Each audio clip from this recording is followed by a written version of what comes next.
200,000 businesses closed permanently, learning delays in K through 12 schools, speech and developmental delays in children, an uptick in mental health issues, more suicide deaths than COVID deaths in kids, tons of firings over the vaccination status, people denied life-saving operations because of vaccination status. All this while Dr. Fauci knowingly misled the public and lied under oath. And he was brought out to a hearing in Congress today, and the lying coward pled the fifth. Take a look. Anybody who's looking at this carefully realizes that there's a distinct anti-science flavor to this. So if they get up and criticize science, nobody's going to know what they're talking about. But if they get up and really aim their bullets at Tony Fauci, well, people could recognize there's a person there, so it's easy to criticize. But they're really criticizing science, because I represent science. You're really attacking not only Dr. Anthony Fauci, you're attacking science. Science and the truth are being attacked. Under the advice of my attorneys, I will invoke my right under the Fifth Amendment of the Constitution to refrain from answering your questions. Wow. All right, folks. So that was Dr. Fauci, so-called doctor, today in front of Congress, and he pled the fifth. He pled the fifth the entire time. Nicole, what are your thoughts on today's congressional hearing? I expected him to plead the fifth just because of legally where he is with it. But I also expected there to be really tough questioning, and they did deliver. I was very proud of the questions that the GOP asked for. I was especially proud of Bernie Moreno. Mm-hmm. He came through pretty clutch. I'm pained to say that because, I'm not a big Ohio fan. But let me tell you something. Ohio, he stood up for you guys today and for everybody else in the country. Absolutely. And here he is. Take a look here where he really nailed Dr. Fauci. It was about 6 years ago today that I decided I'm going to give up my businesses, sell them all, run for office, run for the United States Senate. Here I am sitting in front of you 6 years later saying, who the fuck do you think you were for doing that? It is a total disgrace what you did to this country. And if my Democrat colleagues are standing there defending you, I hope the voters of the United States of America watch the clips of every one of you doting on a guy who was more interested in being a celebrity than saving American people. I will make it my mission to make certain that every single one of those Democrats who did that will see that clip over and over and over again. Because there is no defense of what you did. You may have had a 50-plus year legacy of public service, but it ends in total and complete disgrace. So let me ask you an opportunity to answer one question. Will you apologize, just apologize, to the people who you harmed through your actions? Will you say, do you have the dignity to just say you're sorry? On the advice of counsel, I respectfully decline to answer based upon my rights under the Fifth Amendment to the Constitution. Wow, Shelley, I mean, a cottonmouth coward. Mm-hmm. That's what he is. Shelley, what are your thoughts? I was upset and glad both at the same time, because this crook, this little Napoleon godlike complex creep, okay, and that's putting it mildly, was actually under oath. Of course, he pleaded the fifth. I knew he was going to do that. That doesn't surprise me. But again, as you mentioned, Senator Marino, Hawley, Senator Paul, the senator from Florida, the female, a couple of other, I think Senator Johnson, I can't remember his name, but they were great for the American people. This man, and that's putting it nicely. First of all, let me say this. I'm going to stop feeling bad when I use an F-bomb, because F-bombs and other curse words are now officially part of the congressional record. So I need to take a little bit of slack off of myself. But this fucker there, I mean, the height of arrogance. Can I just say a few things? Not only did he collect 900,000, a million, let's round it off, a cool million in his grifting and his grafting, okay? Two different words. It was more than a million, way over a million, because not only did he do this in 2020 and 2021, this has been done over his career. It's a different time span. So I'm going to say he's probably collected upwards of at least, let's say 5 million. Just round it off like the government likes to do, okay? A cool 5 million. That's number one. Number two, it's amazing to me how these people, when the Constitution doesn't suit them, it always works against the American people. But when it's for their benefit, they will pull out every stop and sign anything in the Constitution that will support and benefit their graft and their grip. Now, again, he has the right to take the fifth, but these preemptive pardons, which leads me to another part. These preemptive pardons, if these bureaucrats can be preemptively pardoned, then so can any other American. Hell, pardon me now for the bank that I might go rob in 10 years. Do it now and cover my back time. I think it's unconstitutional, and I don't care which president has done it. I think it's wrong. It's a slap in the face of the American people. This bastard had the audacity to sit here and plead the fifth, the same Constitution that he and Dr. Birx, and I hope she's coming next, and a couple of other people, Dr. Birx, they literally ripped it up. I remember protesting here in Maryland. I remember on the news, people said, why do you say these things and all this stuff? Because I knew from the get-go that 2 weeks to slow the spread, I knew it was going to be months. And I protested under a Republican governor at the time. We had the biggest protest. I remember our site being banned on Facebook because we had so many people signing up within 48 hours. I remember the churches. I stood outside of a church, thankful for this pastor at Friendship Baptist. He kept his church open. I stood out there with a sign supporting the churchgoers, okay, for coming to church. I did that. There were other people who I protested with. Thank God for them. We would call all kinds of names. I remember the people having the mask mandates in fear. I remember people not being allowed to visit their loved ones in the hospitals or the nursing homes. I remember, and they died without even so much as hearing their loved ones say, I love you, we'll miss you. Nothing of the sort. I remember the corruption, which is why I started from day one to call it a scam-demic. And I still do to this day. Doesn't mean that people didn't die from COVID. Doesn't mean that the virus itself was not real. But this bastard and other people that worked with him, that all these people, high bureaucrats, he collected over $400,000 something in salary. Okay. Not to mention all of the incentives and the benefits. And not only that, this is the part I'm going to blame Congress for, because as much as he collected outside of his pay, the kickbacks and the incentives, those were already illegal and on the books, and they were already known that he was doing that. Nobody had the courage or the balls to stop it. This is a travesty, a slap in the face. I mean, a beat down. Talk about changing your cheek or turning the other cheek. Americans have no more cheeks. What we want to kick you in your cheeks. That's what we want. All of these bureaucrats, we want them on Congress, and Congress having these hearings on Capitol Hill to answer to the American people. Absolutely. Folks, you see, it's still angering. It's still infuriating to go back, because this was probably, and I see you guys commenting, this scam-demic era, this time period is easily probably one of the hardest time periods of most of our lives.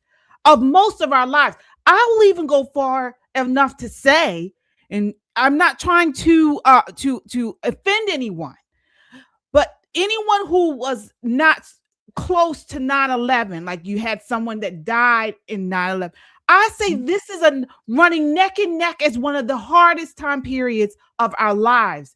This time period, this scam-demic, I have never in my life known so many young people to commit suicide, to unalive themselves, is what we say here. I've never known in my life so many young people that unalive themselves from being in solitary, no school, weren't able to go outside, not even to the playgrounds in some areas.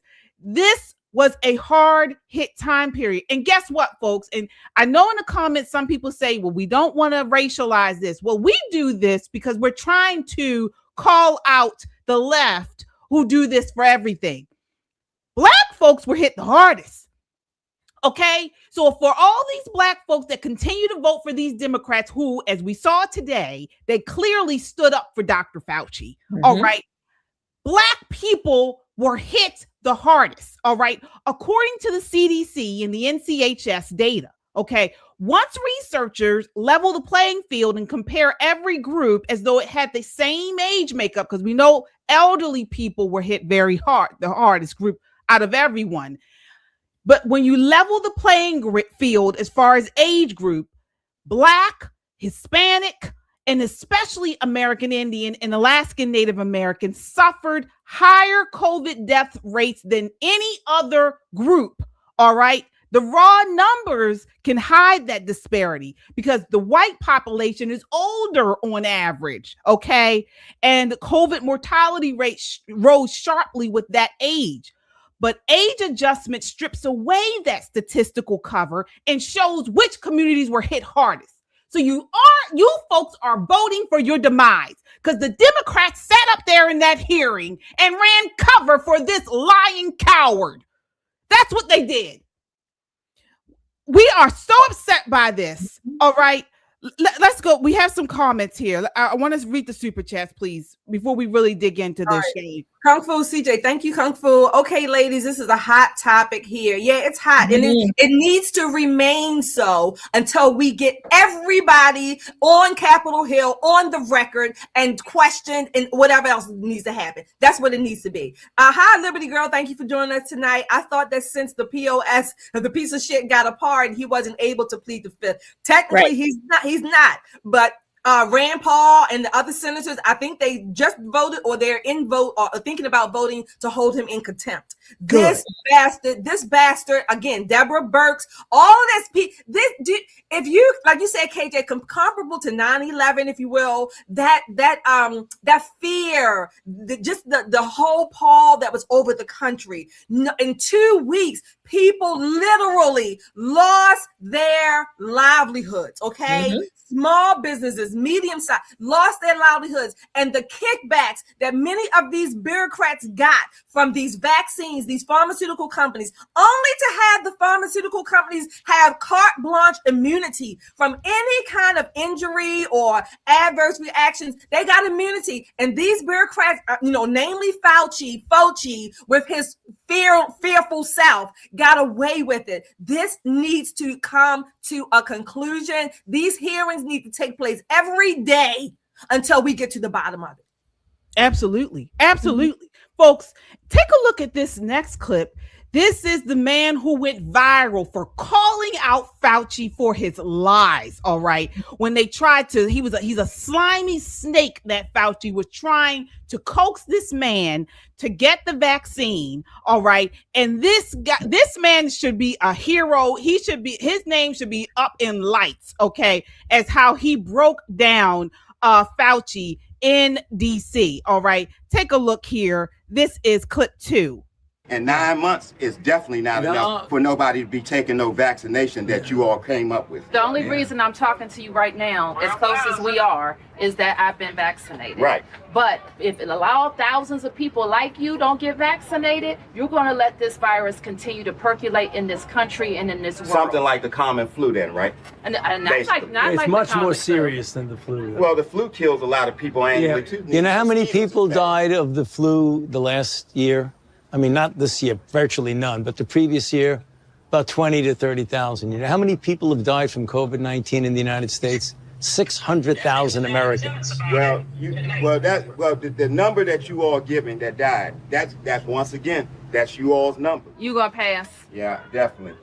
Because when you start talking about paying people to get vaccinated, when you start talking about incentivizing things to get people vaccinated, there's something else going on with that. Something else. It's something else going on. It is today. something going on. Other states. Oh my God. They're going to keep the outbreak smoldering in the country. It's so crazy. I mean, they're not doing it because they say they don't want to do it. They're Republicans. They don't like to be told what to do. Right. And we got to break that, unpack that. How you guys doing with vaccine? Hello. You hear him?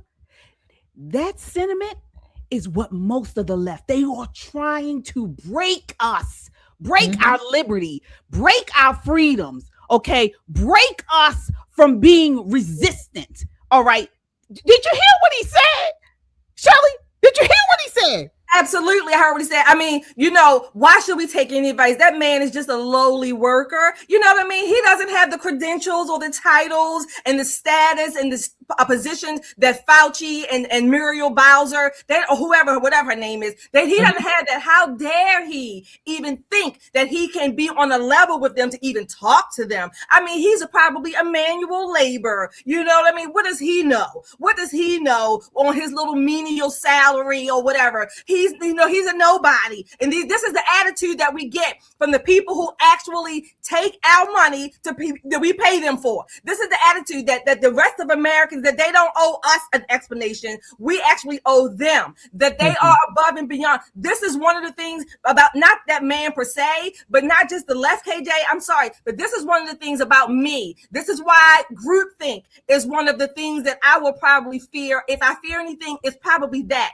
because groupthink, I don't care if it's left, right, middle, up, and down. When you are not able to have an individual thought that's contrary or contradictory to the group, then all of a sudden you are made to be, you're the boogie person, you're the boogeyman or the boogie woman. You're wrong. All that, then comes the mob with piling on. They try to do everything they can to oust you or to make you the outcast. This is why our Constitution is based on individuals, not groups. Okay. This is why we are made in the image of God, not a group image, but individually in the image of God. This is why we are allowed to have an individual thought. And this is certainly why we need to have people with individual thoughts, because guess what? The groups and the collectives are all about mind control, utter mind control. And they control your mind, they can control you. And it doesn't matter necessarily that the individual thought, it may be wrong. Maybe it is wrong. But the fact that an individual has the courage to speak up and say what he or she is thinking,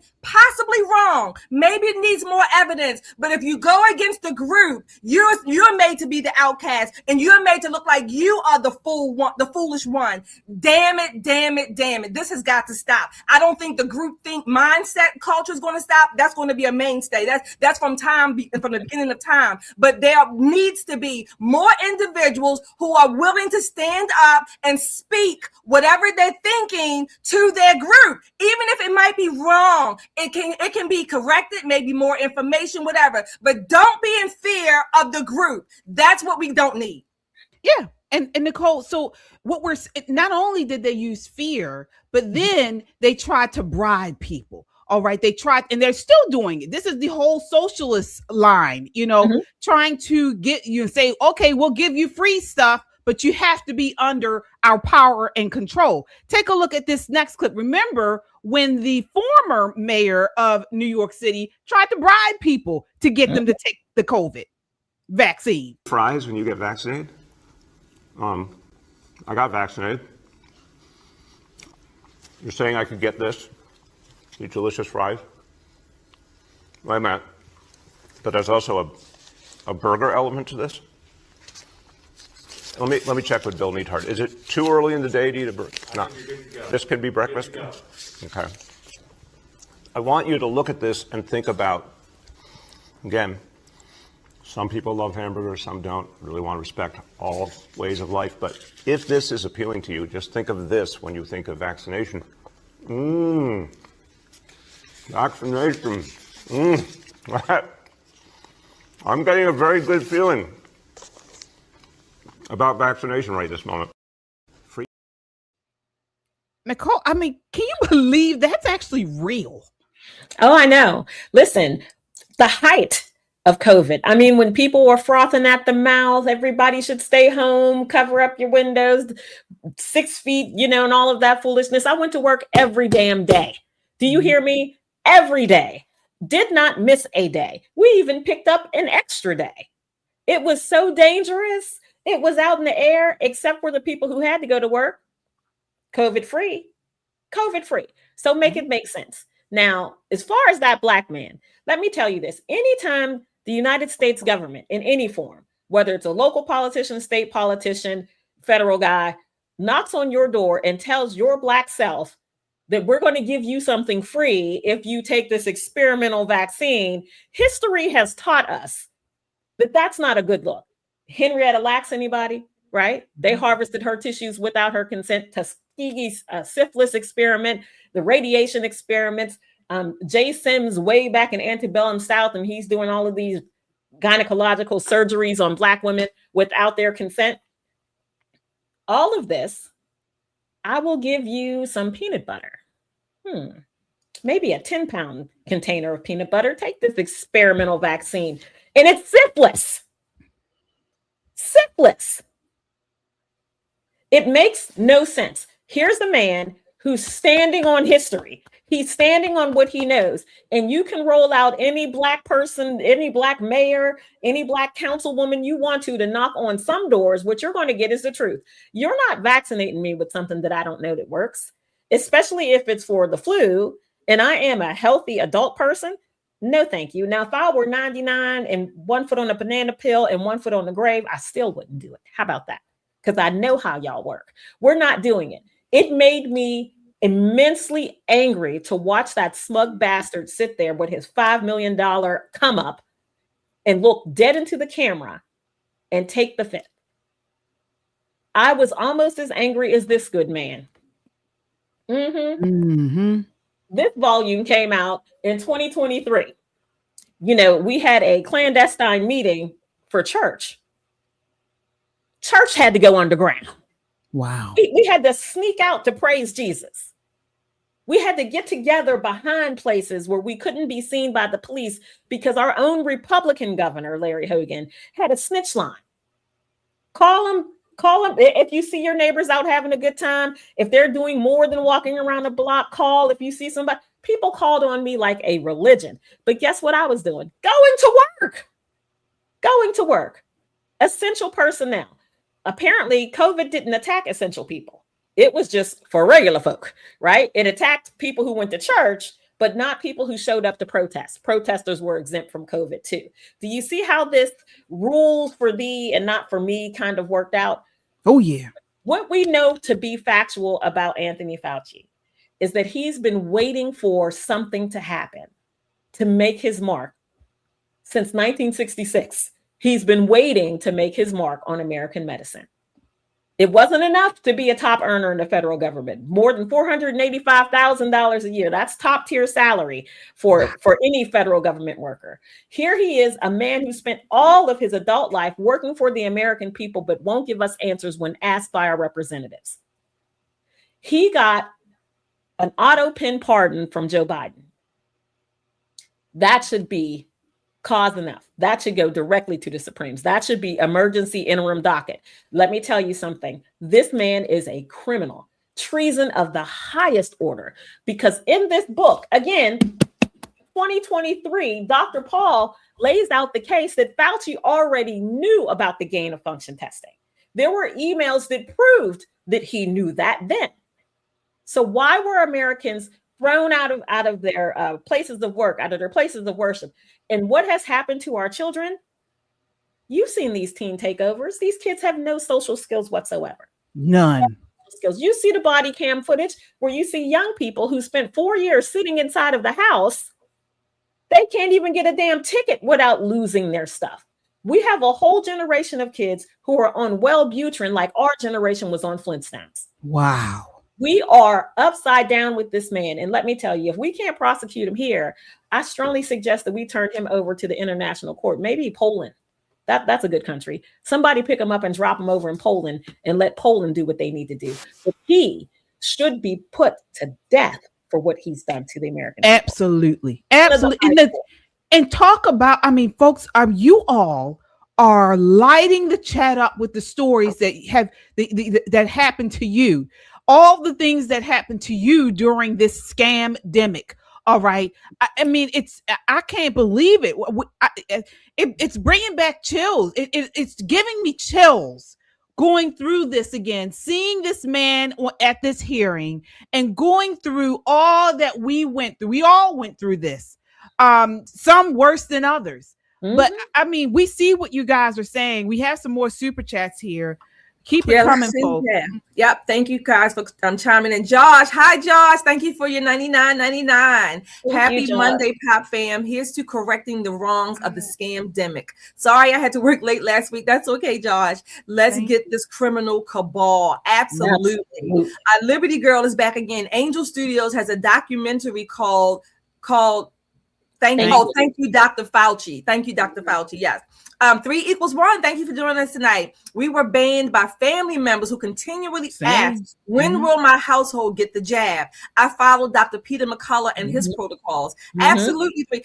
Just, the relationships that were destroyed, family, friends, all kinds of, again, fear, work. People lost their jobs. Our military, I think the Pentagon, I read that the Pentagon had reported more than 8,000 military members were forced to leave because they refused to take the jab. And as when President Trump came back in, I think about 200 or more re-enlisted, or they were allowed back in. But just remember that 8,000 people from our military, the relationships, the jobs, the economic impact, it's ridiculous. We have another one here, nurse.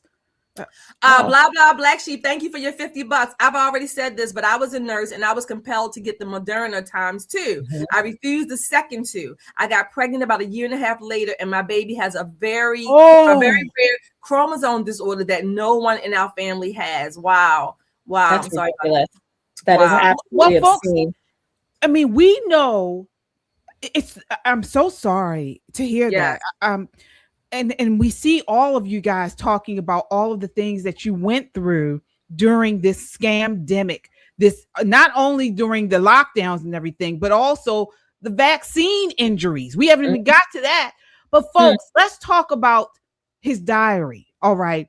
So Senator Rand Paul released more than 1,000 pages of Anthony Fauci's private diary entries. This was from December 2019 to December 2022. Just ahead of the hearing today. All right. The typewritten notes were located on government servers. All right. Paul framed them as evidence that what he wrote privately and what he told the country are 2 different stories. Folks, it surely was. It was 2 different stories. This is how much this man lied. One of the things he lied about was his influenza. So in the diary, all right, he recorded a phone call with former CDC director Tom Frieden. This was February 8th, 2020. He says, Tom Frieden called me this AM and we discussed various aspects of the outbreak. He and I are on the same page in thinking that this is acting like a bad influenza in its transmissibility, and that the denominator is much greater than 34,867, making the case fatality rate more like 0.2 to 0.3% rather than 2%. At that moment, the reported figures were roughly 34,867 cases and 724 deaths, okay, above 2%. Fauci and Frieden believe the true number of infections was far higher because of mild and asymptomatic cases, which would drop the fatality rate into 0.2 to 0.3% range, all right? But what did he say to the public? He testified before the House Oversight Committee on March 11th, 2020, and he said the seasonal flu mortality rate was about 0.1%, and he said reported COVID mortality was 2 to 3%. All right, so his private diary, he said it was acting like a bad case of the flu, but his public testimony, he framed it as roughly 10 times more lethal than the seasonal flu. All right. It doesn't stop here. No, Not it doesn't. only did he lie on this, but he also said but he also it looks like he got a COVID vaccine injury due to him taking these booster shots. Take a look at this clip of RFK Jr. explaining how he lied about that. All right, this is clip 4. He got vaccinated, a very, very public press conference in January of 2020. And then 5 months later, he had, and this is the first time that we knew this from the diary, he had a pulmonary infarction, which is one of the adverse events that NIH, CDC, and FDA said are expected from the vaccine. He never told anybody. He got treated for it privately by the best doctors in America. At the same time, he was telling everybody that that was not an adverse event. Went to Johns Hopkins right here in Maryland and got treated. Nicole, what are your thoughts on this?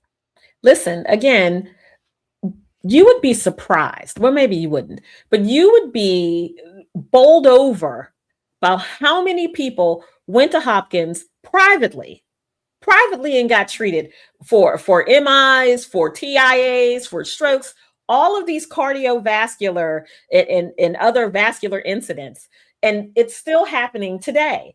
Because what we do know about this so-called vaccine is that it doesn't wear off. It lives inside of your body. We have personally a very good personal friend of mine, husband healthy as a horse, literally in the gym lifting, 3% body fat. This man is religious, eats clean, does all of the things, has a massive heart attack at the gym. What saved his life is that the gym is down the street from the hospital. That's what saved his life. Why would an ordinary healthy man suddenly have this? You know why? J&J. He had the J&J vaccine, not because he wanted to be vaccinated, but because the only way that he could pay his mortgage and feed his children was by getting the jab. Now, they had suspended him because he didn't want to do it. He protested as much as he could. But when the bills came due, because for some of us, the bills did not stop. The bills came due and he had to do what he had to do. Fast forward 6 years. Now he's laying at death's door. It took months for him to recover. Months for him to recover. And to see him now, he's the shell of his former self. He's still trying to get back onto his feet where he was before this so-called vaccine attacked him. So Fauci knew, again, he knew what he was working with. He knew exactly what he was doing. But because, again, Anthony Fauci was an immunologist looking for a virus. I don't want to say looking for a virus. He was looking for a way to make his name with any virus. It started with HIV. He did the same thing with bird flu. I mean, he made this big grandiose thing about the bird flu and this and that. We were like, bro, sit down. We got this. We don't need the government's intervention. One thing I can tell you about American medicine, when you hear that the government is involved, it's going to turn out poorly. It is going to turn out so poorly because there are too many chiefs and not enough Indians. Everybody's got a little bit of Fauci in them. They think they're God. You have to deal with all of these theoretical people when they're not boots on the ground people. We were fortunate enough to keep them out of the bird flu. We were very fortunate to keep them out of the bird flu, and that's why it's not an issue, right? We could have handled COVID. It would not have been an issue, but this was Fauci's moment. This was his moment to leave his mark on American medicine. And guess what? He has. And it is just what Bernie Moreno said. This is not a good look. 50 years of you working in the United States government has boiled down to this moment. You're a traitor to this nation, a traitor to this nation. And I don't care how many celebrities line up behind you. Don't care about how many Democrats line up behind you, because privately they feel the same way that we do. Wow. Folks, come on in here. We again are talking about Dr. Fauci being on trial, on hearing today, congressional hearing, pleading the fifth. And folks, as you come in, hit that like button. We want more and more people to see this, as many people as possible. Hit that like button and make sure you subscribe if you haven't done so already. We are fired up, folks. All right. And to make matters 10 times worse, if you guys remember, the media was behind this whole thing, hook, line, and sinker, folks. And guess what? They were behind it a lot more than we actually realized. All right. One of the main people was Jake Tapper. Here he is again, being exposed. It was exposed in Fauci's diary. He and Jake Tapper were like this. They were very good friends. He was having private dinners with Jake Tapper, and also speaking, Fauci was feeding him information on interviews prior to it going live on television. Take a look at this. This is clip 6. This is Jake Tapper on clip 6. He was right behind. He was on fire for his buddy Fauci. Now we know why. The White House campaign to undermine Dr. Fauci is dishonest. It's disgusting. It's deranged. And at a time of a deadly pandemic, it is the ultimate in irresponsibility. Wow. Okay. Well, he wasn't saying that just to be objective. Folks, the diary shows Tapper referenced in Fauci's diary 41 times. He had dinner over at Jake and Tapper and Jen Tapper's home in D.C. Terrific couple, friendship building, he said. This is Fauci, July of 2020. October 2020, had dinner at my home with Jake and Jennifer Tapper. Relaxed, good time. Jake clearly believes that Trump is totally nuts. This is Fauci's writing in his diary. All right, that was October of 2020. April of 2020, after he writes, after an appearance on Tapper's show, phone call with Jake Tapper. Jake wanted to make sure the interview did not cause me any problems. This is your media, folks. All right. July 2020, Fauci wrote that Brett Giroir was on Tapper. That's the State of the Union, talking bullshit about testing with Jake pressing him. I gave Jake some questions to ask him.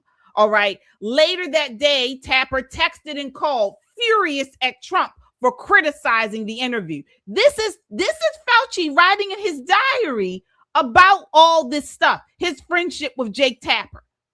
Shelley, your thoughts? My thoughts are, I'm going to quote Marge Teray, media, most effective devil in America. Our media's primary goal, other than saying the truth and being objective, is to challenge government, okay? On behalf of the American people. Media is supposed to be able to, question, dig in, do investigative reports, all kinds of things that from the towards the government or against the government. For the American people, that's not what they want to do. They want to hobnob. They want to knock, I'm going to say knock boots, but okay, in a clean sense, if you will, right? We had Gavin Newsom out there. He wants to look pretty boy for the camera. He's at the French Laundry, okay? Cuomo in New York, the nurses, the lowly people. The lowly people told him not to put other people in those nursing homes because the elderly population was a population that was under risk, an at-risk population.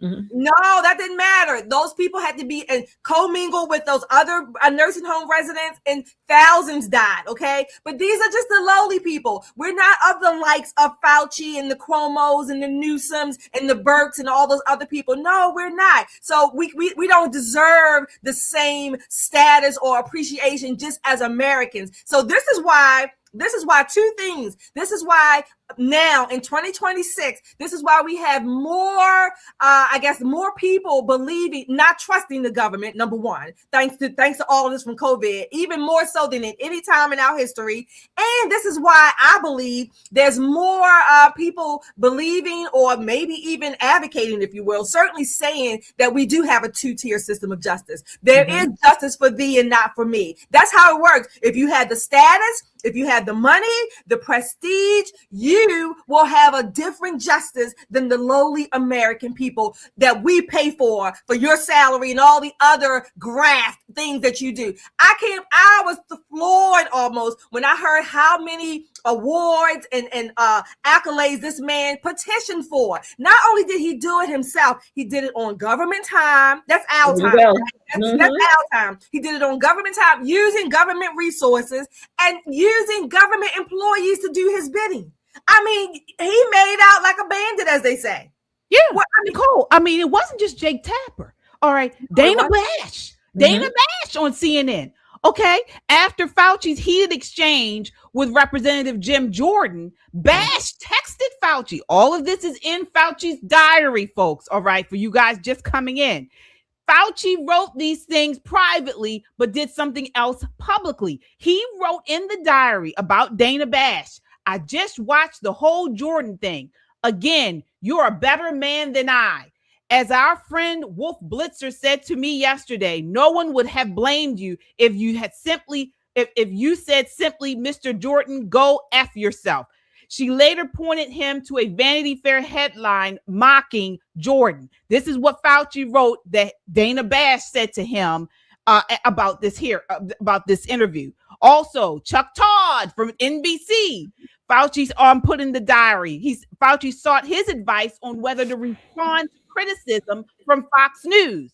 All right. Andrea Mitchell, again, another one, called Fauci's cell to apologize for not booking him on air. Okay. No wonder this guy had a God complex. Nicole, of course. They were all kissing the ring. I mean, he was a Democrat rock star. This is what I mean by he was waiting for the illness to come along to be able to be king. Bigger than the president, bigger than the Senate, bigger than any representative and the Supreme Court. This entire nation moved around the words that came out of his mouth. In our media, of course, our mainstream media, and a lot of our social media platforms are equally to blame. Right. You remember those hearings when they called Zuckerberg in to talk about how people got deplatformed, how people were thrown away. Same thing before X became X, back when it was Twitter. What happened? Why were these particular posts and messages taken away? These are Americans voicing their opinions. Who told you to take it down? Well, the government told me to take it down. Well, who in the government told them to tell you to take it down? Fauci. This man controlled this nation, not elected. Not elected. And mind you, this damn diary that KJ is reading from, that's spilling almost all of the tea, because there's some tea in the diary. There's some tea in the diary, was made on the government dime, and it's on a government computer. It's not even his damn diary. It's his words, but it belongs to us. And that's how Dr. Paul got it. Absolutely. That's how Dr. Paul got it, because he had so much hubris that he never thought in a million years that anybody in the United States government would say, no, I don't care if you don't want me to share this. You did it on a government computer. It belongs to the United States government and to the people of the United States. And he stood on business with him. And it was a rough and tumble and tangle. And thank God that Donald Trump got elected. Let's do that. Thank God, or we would never hear any of this. Nothing. We all of it a word of any of this. And it's one thing. I get that biological warfare is a thing. It is what it is, right? Gain of function is important. It is what it is. But when this was the issue, that is how it should have been presented to the American people. It should not have been this mysterious illness that's floating around on the air, but only for some people, but not for all people. And Nancy Pelosi can go to the liquor store in San Francisco, go get her hair did, and go get a facial and her nails done, but nobody else had better. They opened up the salon just for her. Just for her. When you think about how many dinner parties there were here in the nation's capital, and there were plenty. There were plenty, but you bet not go to church. You bet not mention the mere name of Jesus standing next to another person. It was so horrific that you even had some states that looked at it like Florida and said, this is foolishness. Mm-hmm. I mean, what is it about being an essential worker that gives you this immunity to this illness? We're not going to do this, y'all. Let's open the schools, get our kids back in. Let's try to move things forward. Let's go back to doing. Oh, they wanted Florida cut off from the United States. Oh yeah, they demonized They demonized Florida. How dare you think for yourself? How dare you? And we know that those states were the ones that came out much further ahead in the reading and in writing and math and things, because they stayed open. And you mentioned a very good point, Nicole.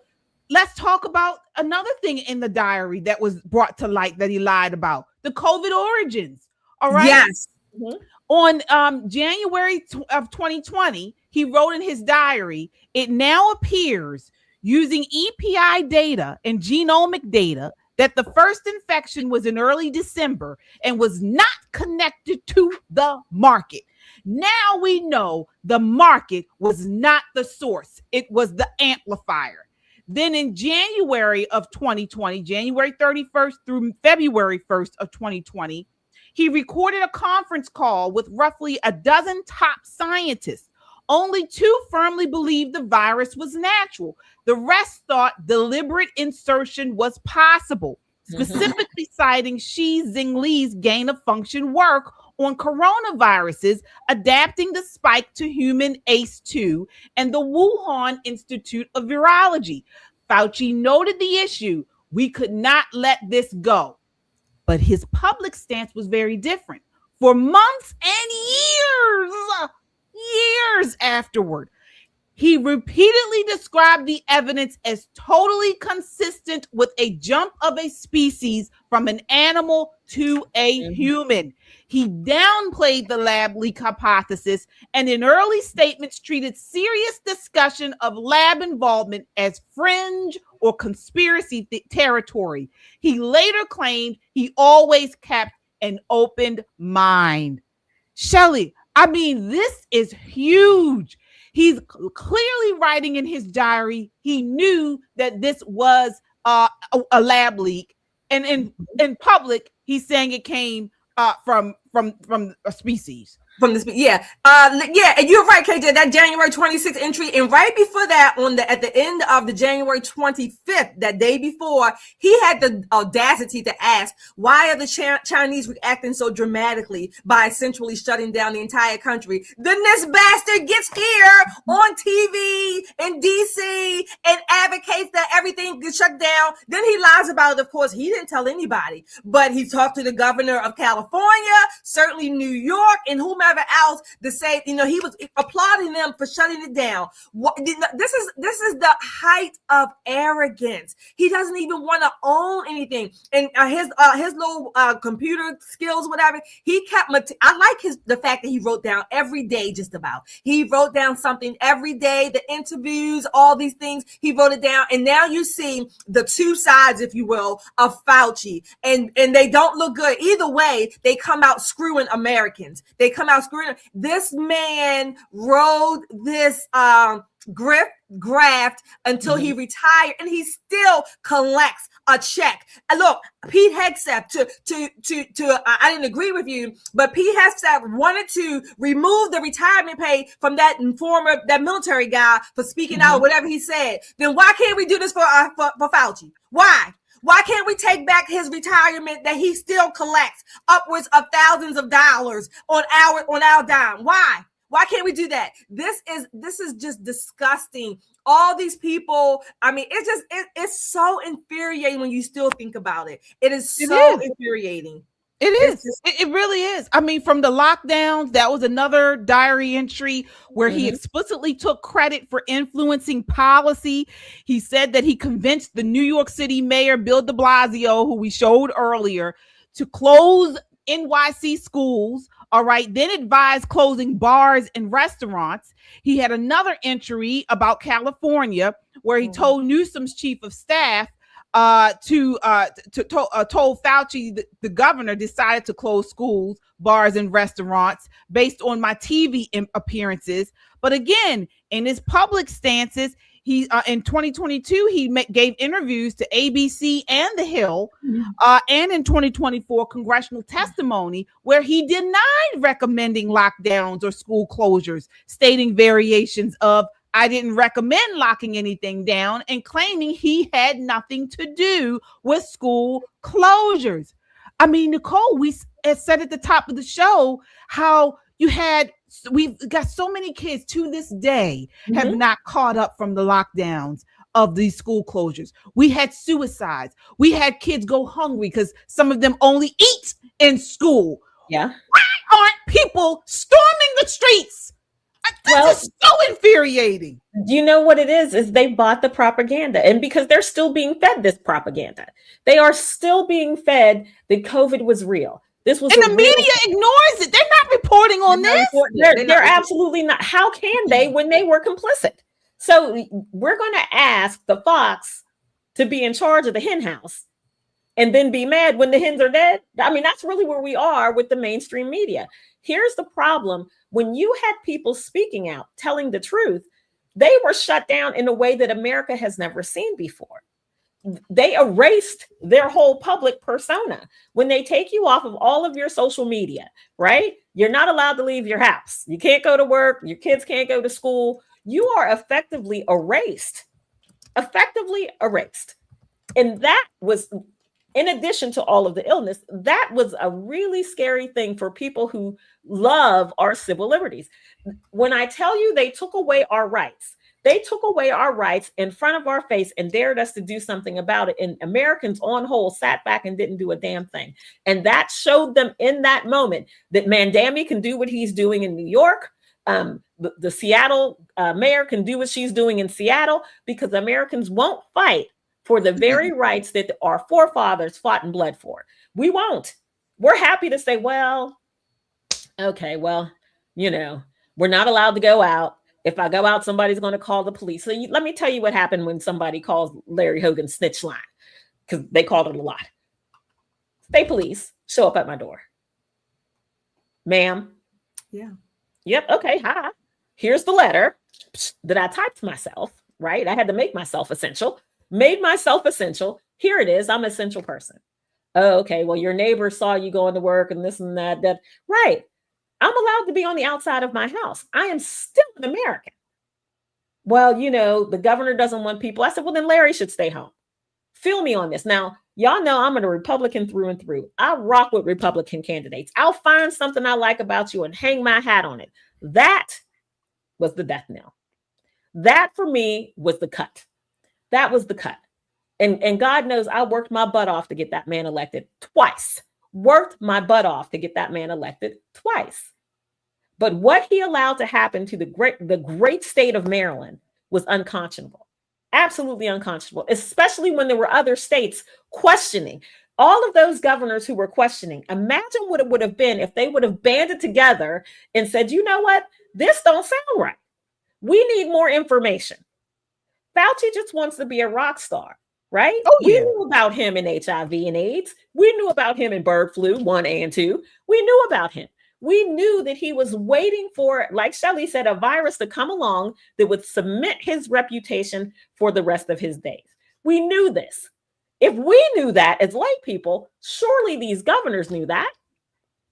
Surely their teams pulled that information, right? No. You know where they got their information from? CNN and Jake Tapper. And the rest of the mainstream it was a cover-up of epic proportions. And folks, we, the people, failed. We failed our country because we should have pushed back harder against these people. We really should have. They pushed this test on us. This was an experiment and we failed. They won.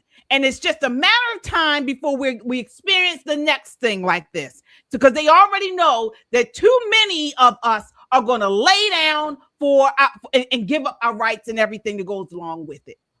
We got some super chats, folks. We see your comments. Oh my gosh, so many people went through so much. Yes, yes. It's really it's so angering. It really is.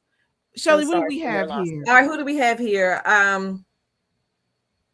Kung Fu CJ, thank you again. My wife took the jab and now she has dementia and she lives at the nursing home now. Oh, wow. I'm sorry about that. I'm so sorry, Kung Fu.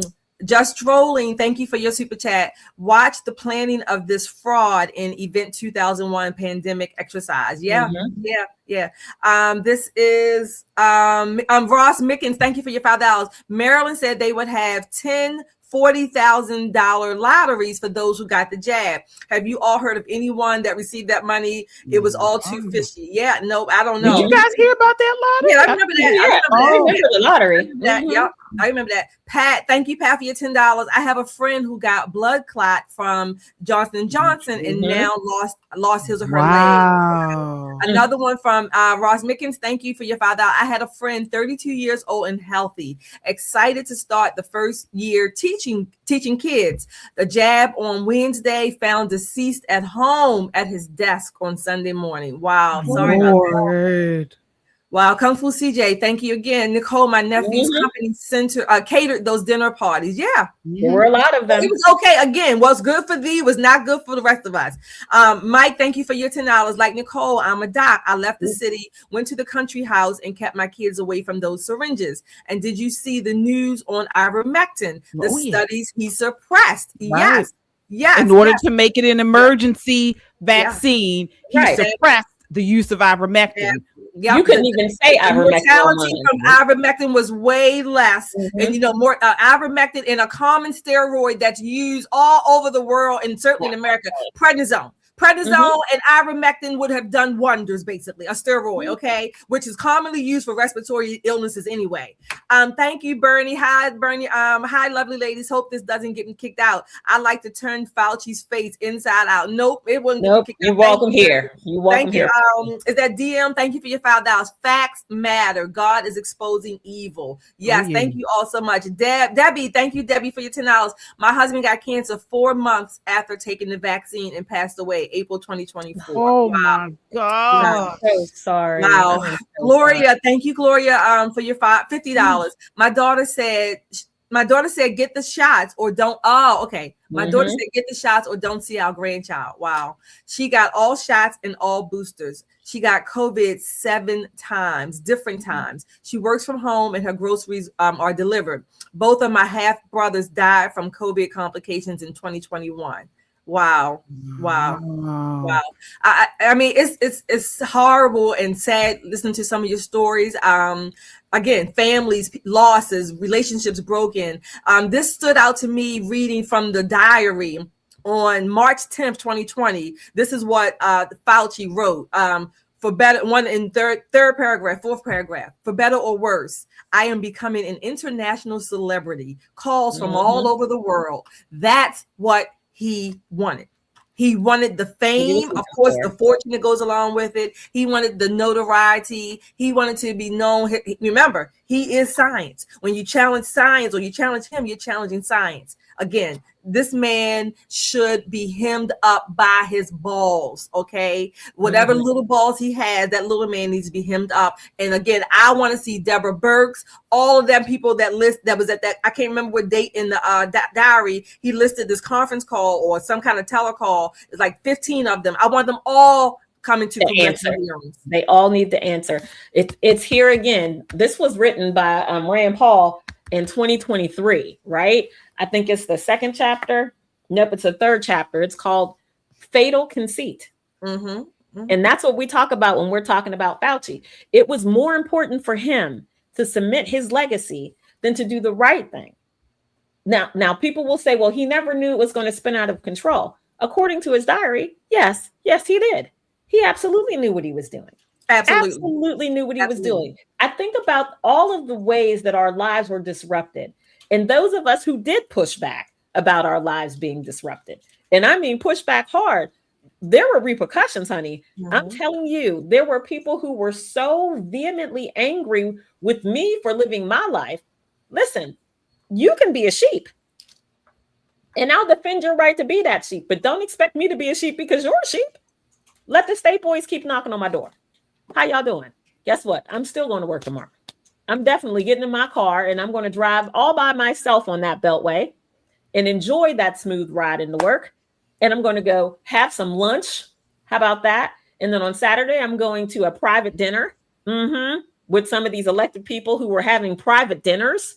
But we were all supposed to stay home and stop the spread. Stop the spread, stop the spread. Meanwhile, they are, like Kung Fu CJ said, having catered dinners. Oh, yeah. And as you mentioned, the celebrity of it all. I mean, he felt like he thought he was a god.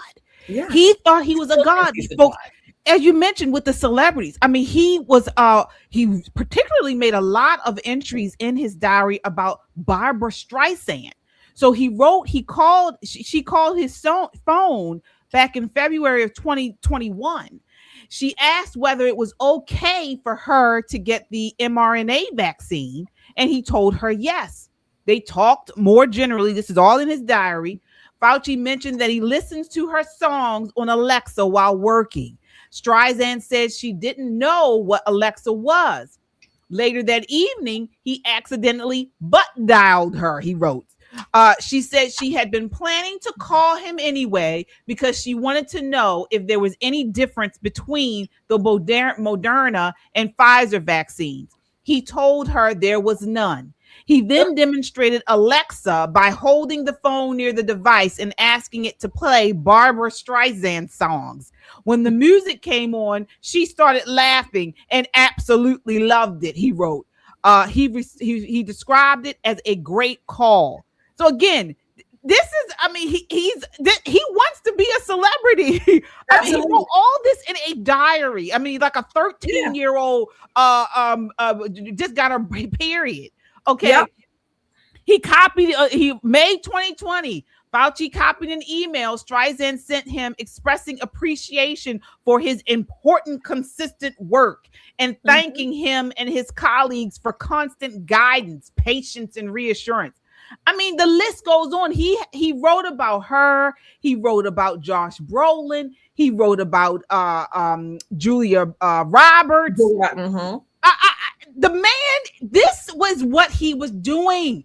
He wanted to be in the spotlight, and whether it costs you all, your grandfather, your grandmother, your nephews, the young people who may have committed, he didn't care as long as his names remained in the spotlight.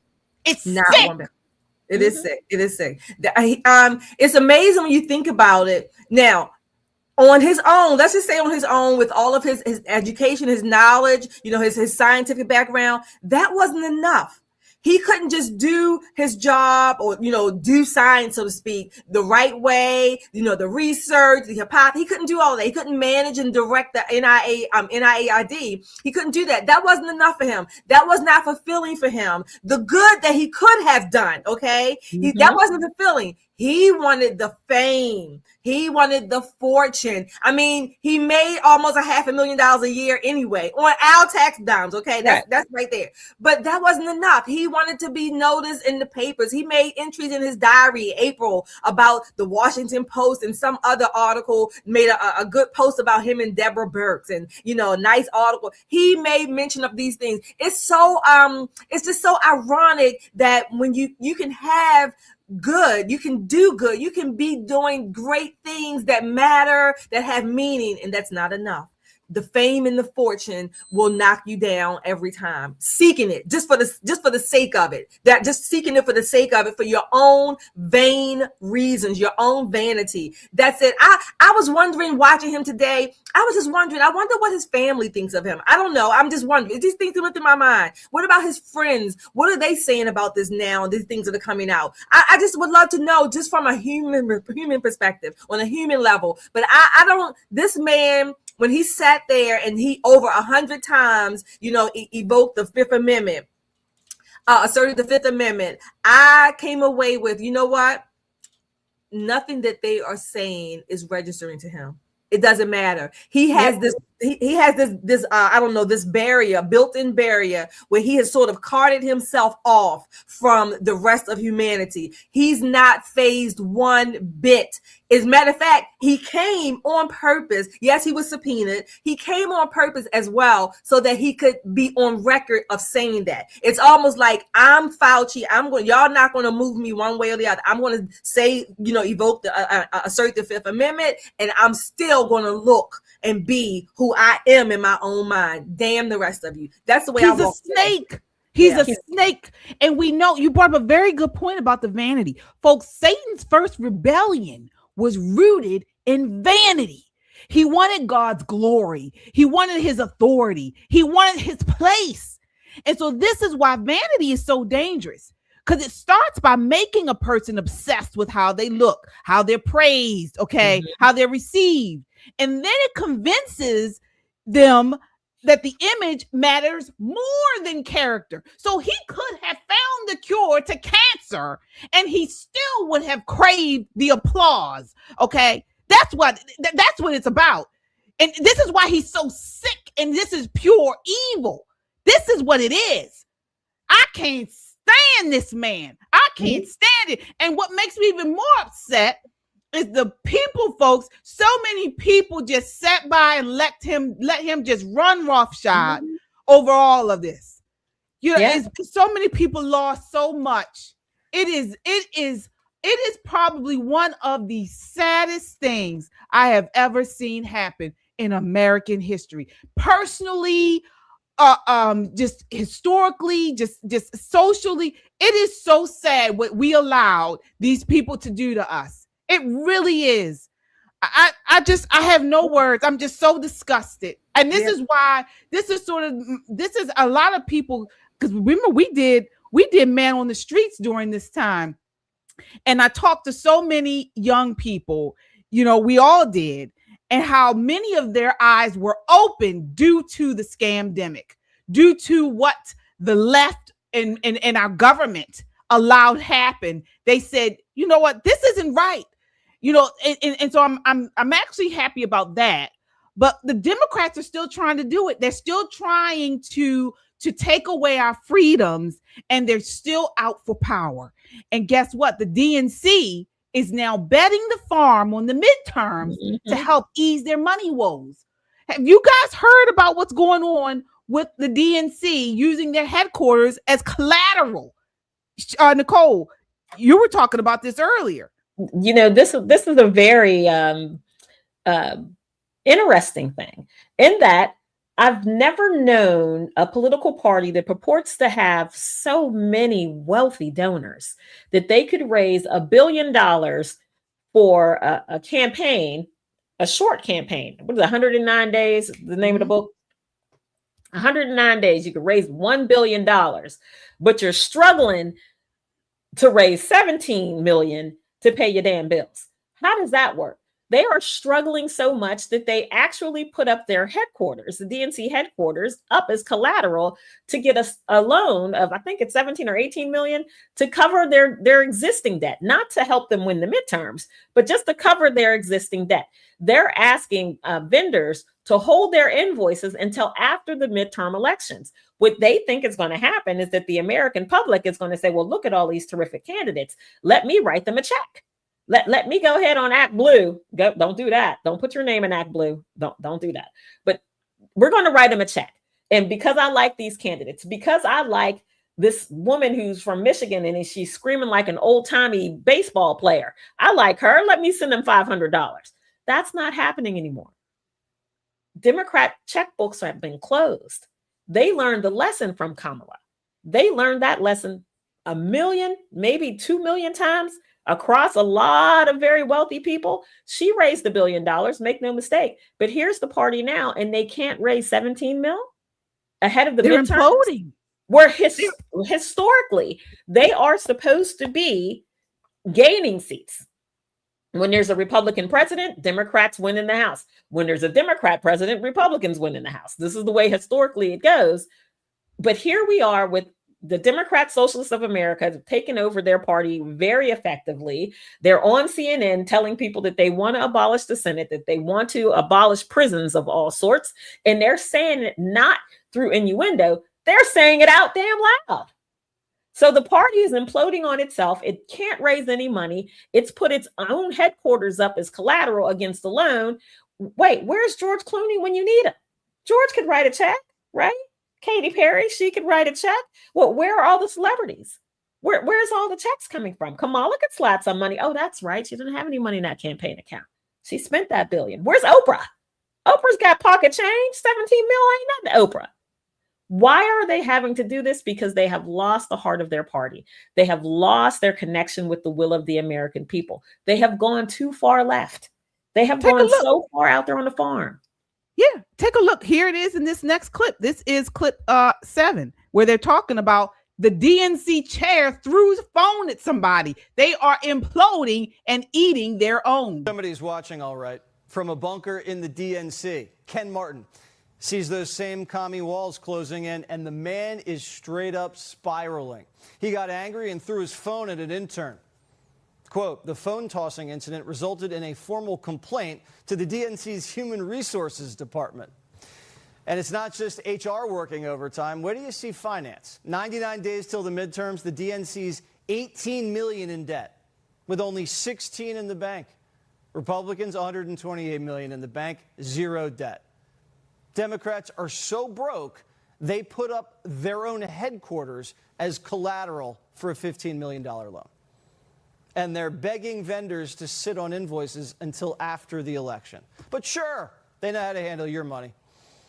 Especially her, the woman who torched $1 billion and lost every swing state, because now she's back for seconds. Quote, heard that the Kamala Harris camp is telling people in California that she's preparing to run again for president in 28.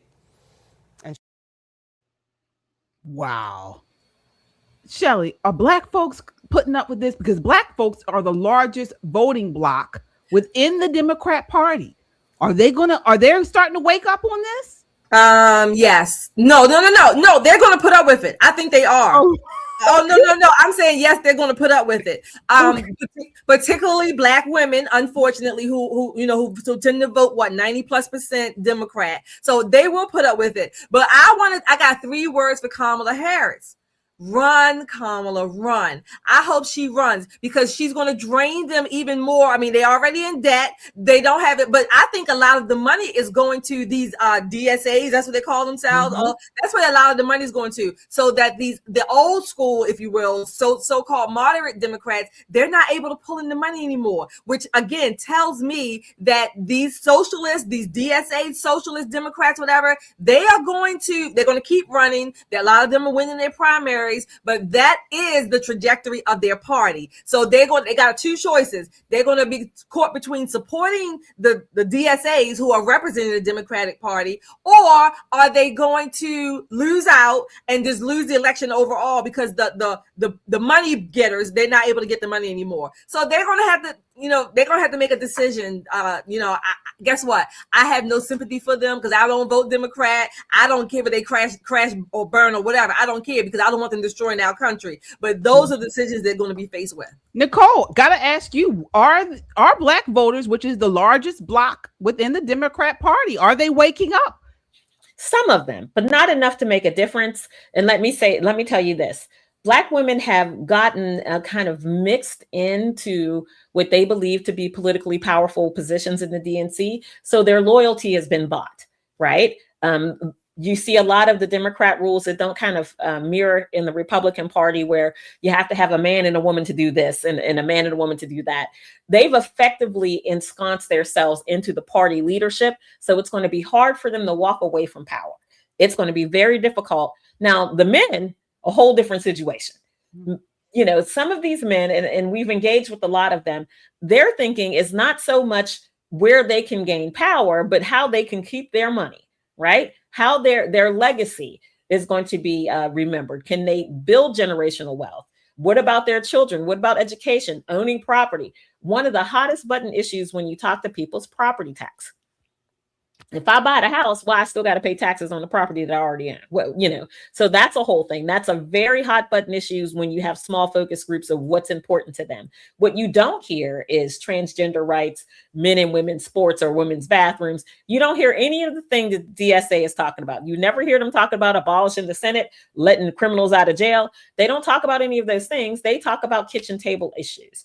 What I think is going to happen is that the DSA is going to run AOC, and she too has been gearing up for this presidential run. So we'll have Kamala Harris and the Black women who support her, and then AOC and all of the young people and the Bernie bros who are no longer bros anymore. These are Bernie dads at this point.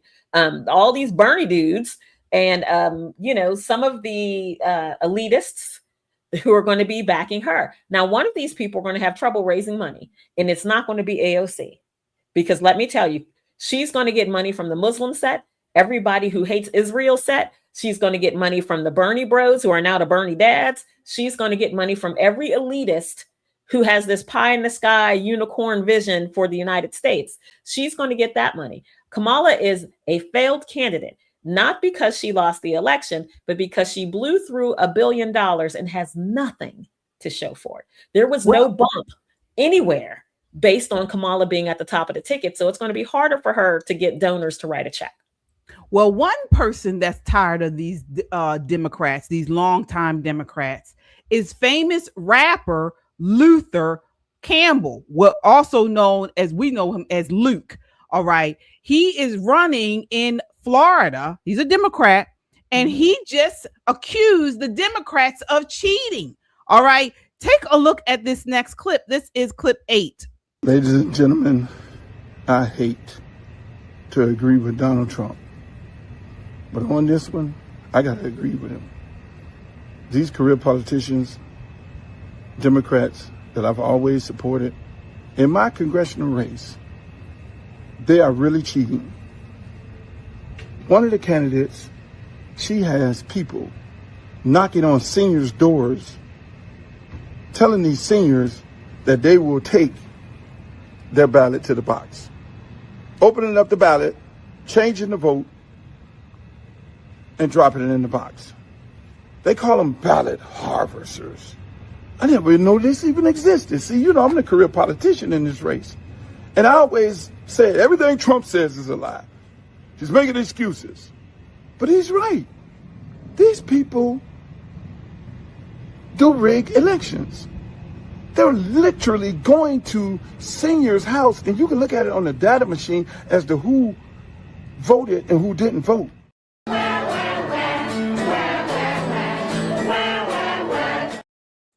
All right. So again, the Democrats are eating their own. All right. But you hear what he said. Now he's agreeing with Trump that the election, that these Democrats are cheating. They are rigged. Nicole, what are your thoughts there? Listen, I love when people jump into politics without any foreknowledge and they go right to the top and want to run for Congress. And then they're shocked and awed at how politics actually works. They are just blown away. Wait, what do you mean there's ballot harvesters? What? How come no one told me? I would have sent my people out. You know, here's the thing. There are so many moving pieces to how you win an election. And, you know, don't get me wrong. Yeah, me and Luke go back a bit. But here's the thing. He has to have some information before you put your hat in the arena. Hire a consultant that can show you how to win, because what he's saying is not eye-opening to anybody in politics. Ballot harvesting has been going on forever. You know, when you see people go to your door to say, hey, you're a low propensity voter, you didn't vote, give me your ballot, I'll take it back to the Board of Elections for you. And this is the important part, you can track it. You can track your ballot to make sure I took it there, right? You can track your vote. They don't know if these people voted for every candidate. Once they hand it over to you and you get into your private vehicle with it, you can do whatever you want to do with that. Now, you do have to swear under the penalty of perjury that you're not changing anything and that you're an honest person and you're going to drop it off. Right. You show me an honest Democrat pollster. You show me an honest Democrat field worker. Their job is to get the vote out. What hook, crook doesn't make a difference. Go get it. Go get it and bring it back. This is how they're able to tell you, like they did in Georgia, oh, I'm going now to the Board of Election and I've got 225,000 Democrat votes with me. Now, how would he know that on closed ballots? How would he know that, right? People don't know that this is not new. This is just how the game works. Some people play the game well. Some people who are new to the game, like Uncle Luke, is going to have a problem with it. The shit's chess. It ain't checkers.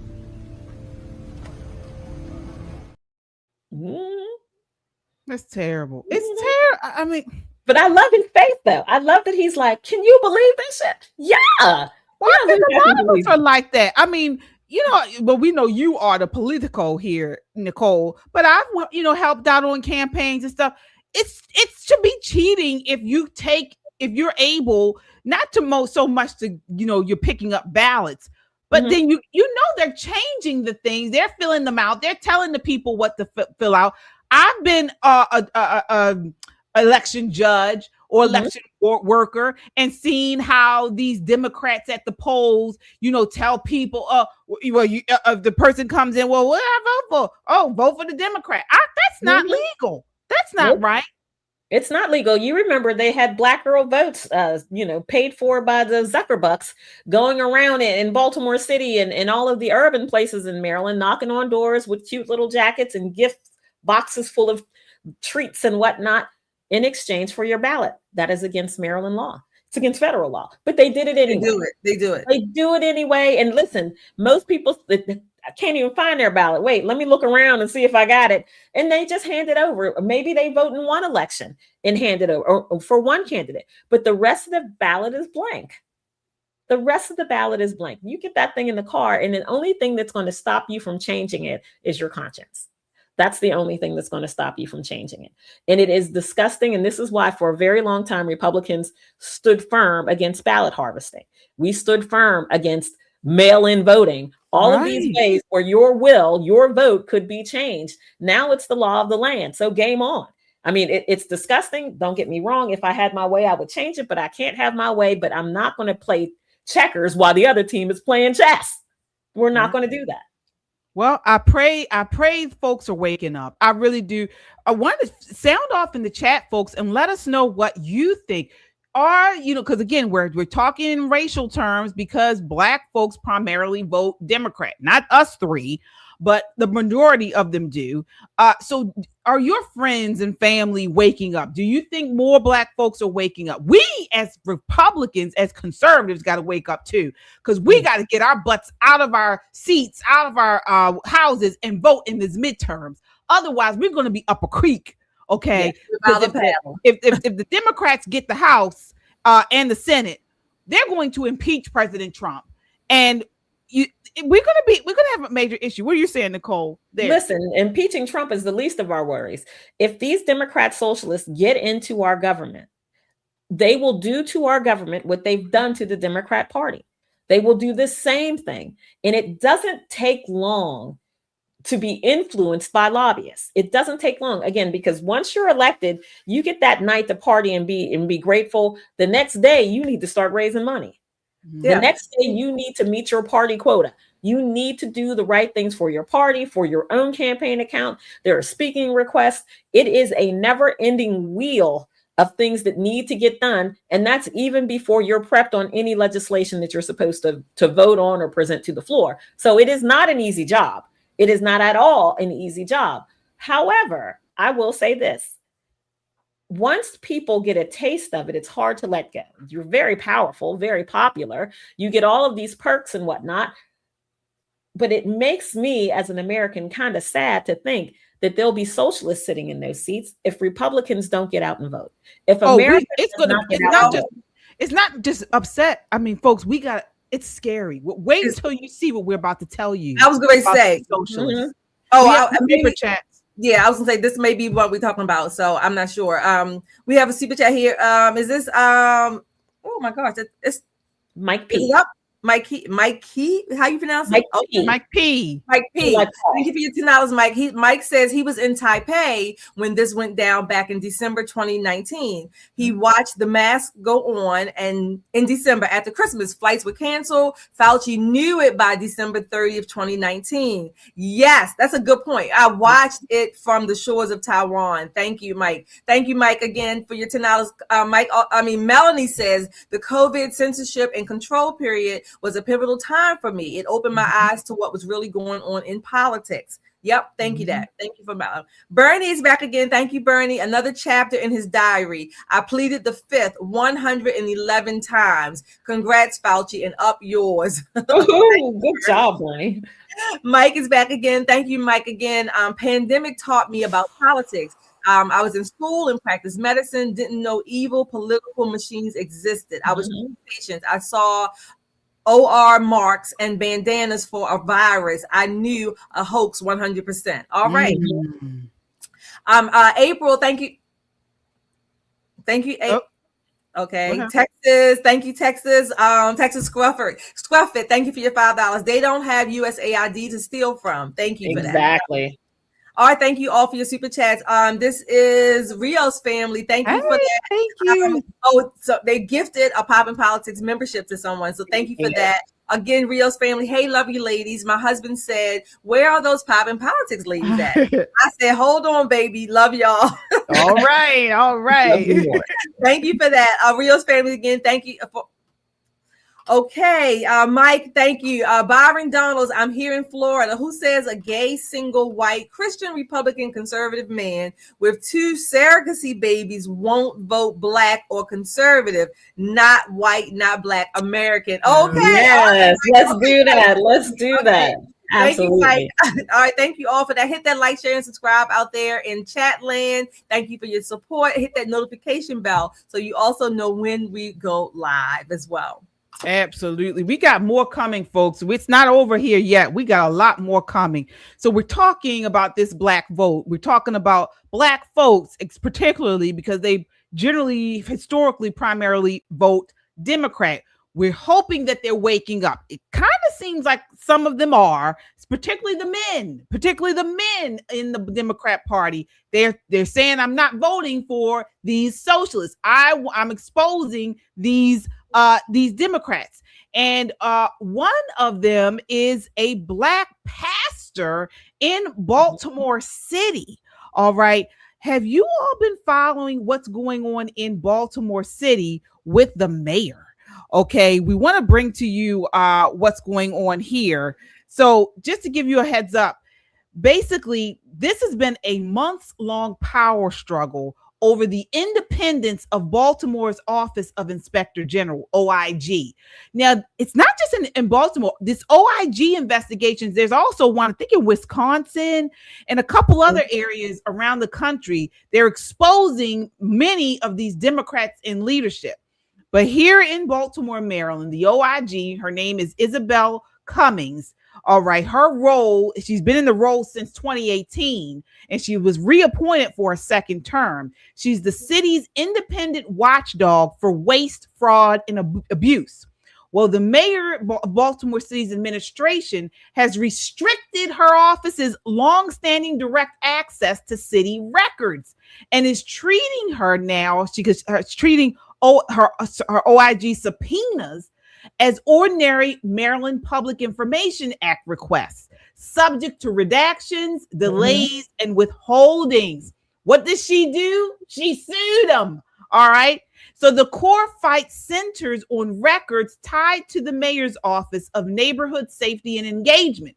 That's the acronym is MONSE, and it sidestepped youth diversion pre-arrest program. This is one of the mayor's priority violence prevention initiatives. And there's a pastor here in Baltimore City that just went off on the mayor of Baltimore City. You guys gotta see this. All right, take a look here. This is Mayor PM Smith right here in Baltimore City going off on what is going on with this OIG investigation. All right, here it is here.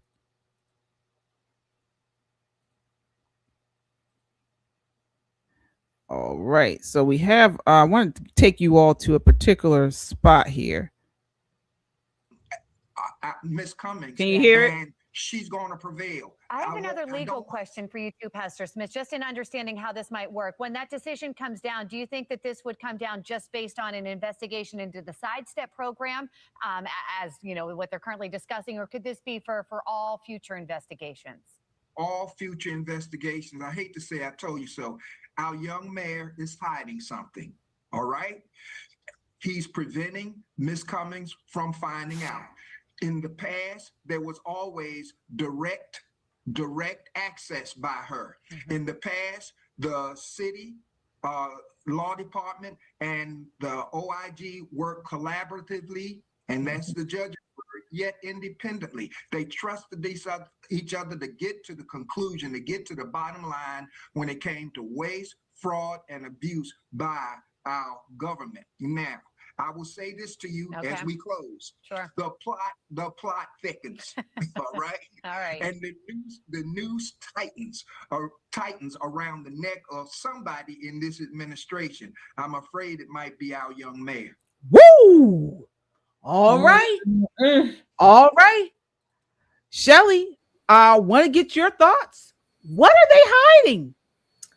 Oh, I think they are hiding, I'll put it mildly, fraud, waste, and abuse, okay? I think they're hiding all of the, again, graft, not just grift, graft. This is when politicians, particularly government, they misuse, misappropriate funds. You know, they certainly overreach in their policies and in their authority. This little twerp, what do you call him? A young mayor. That was Pastor Smith nicely. Now, we know Pastor Smith here. We love Pastor Smith.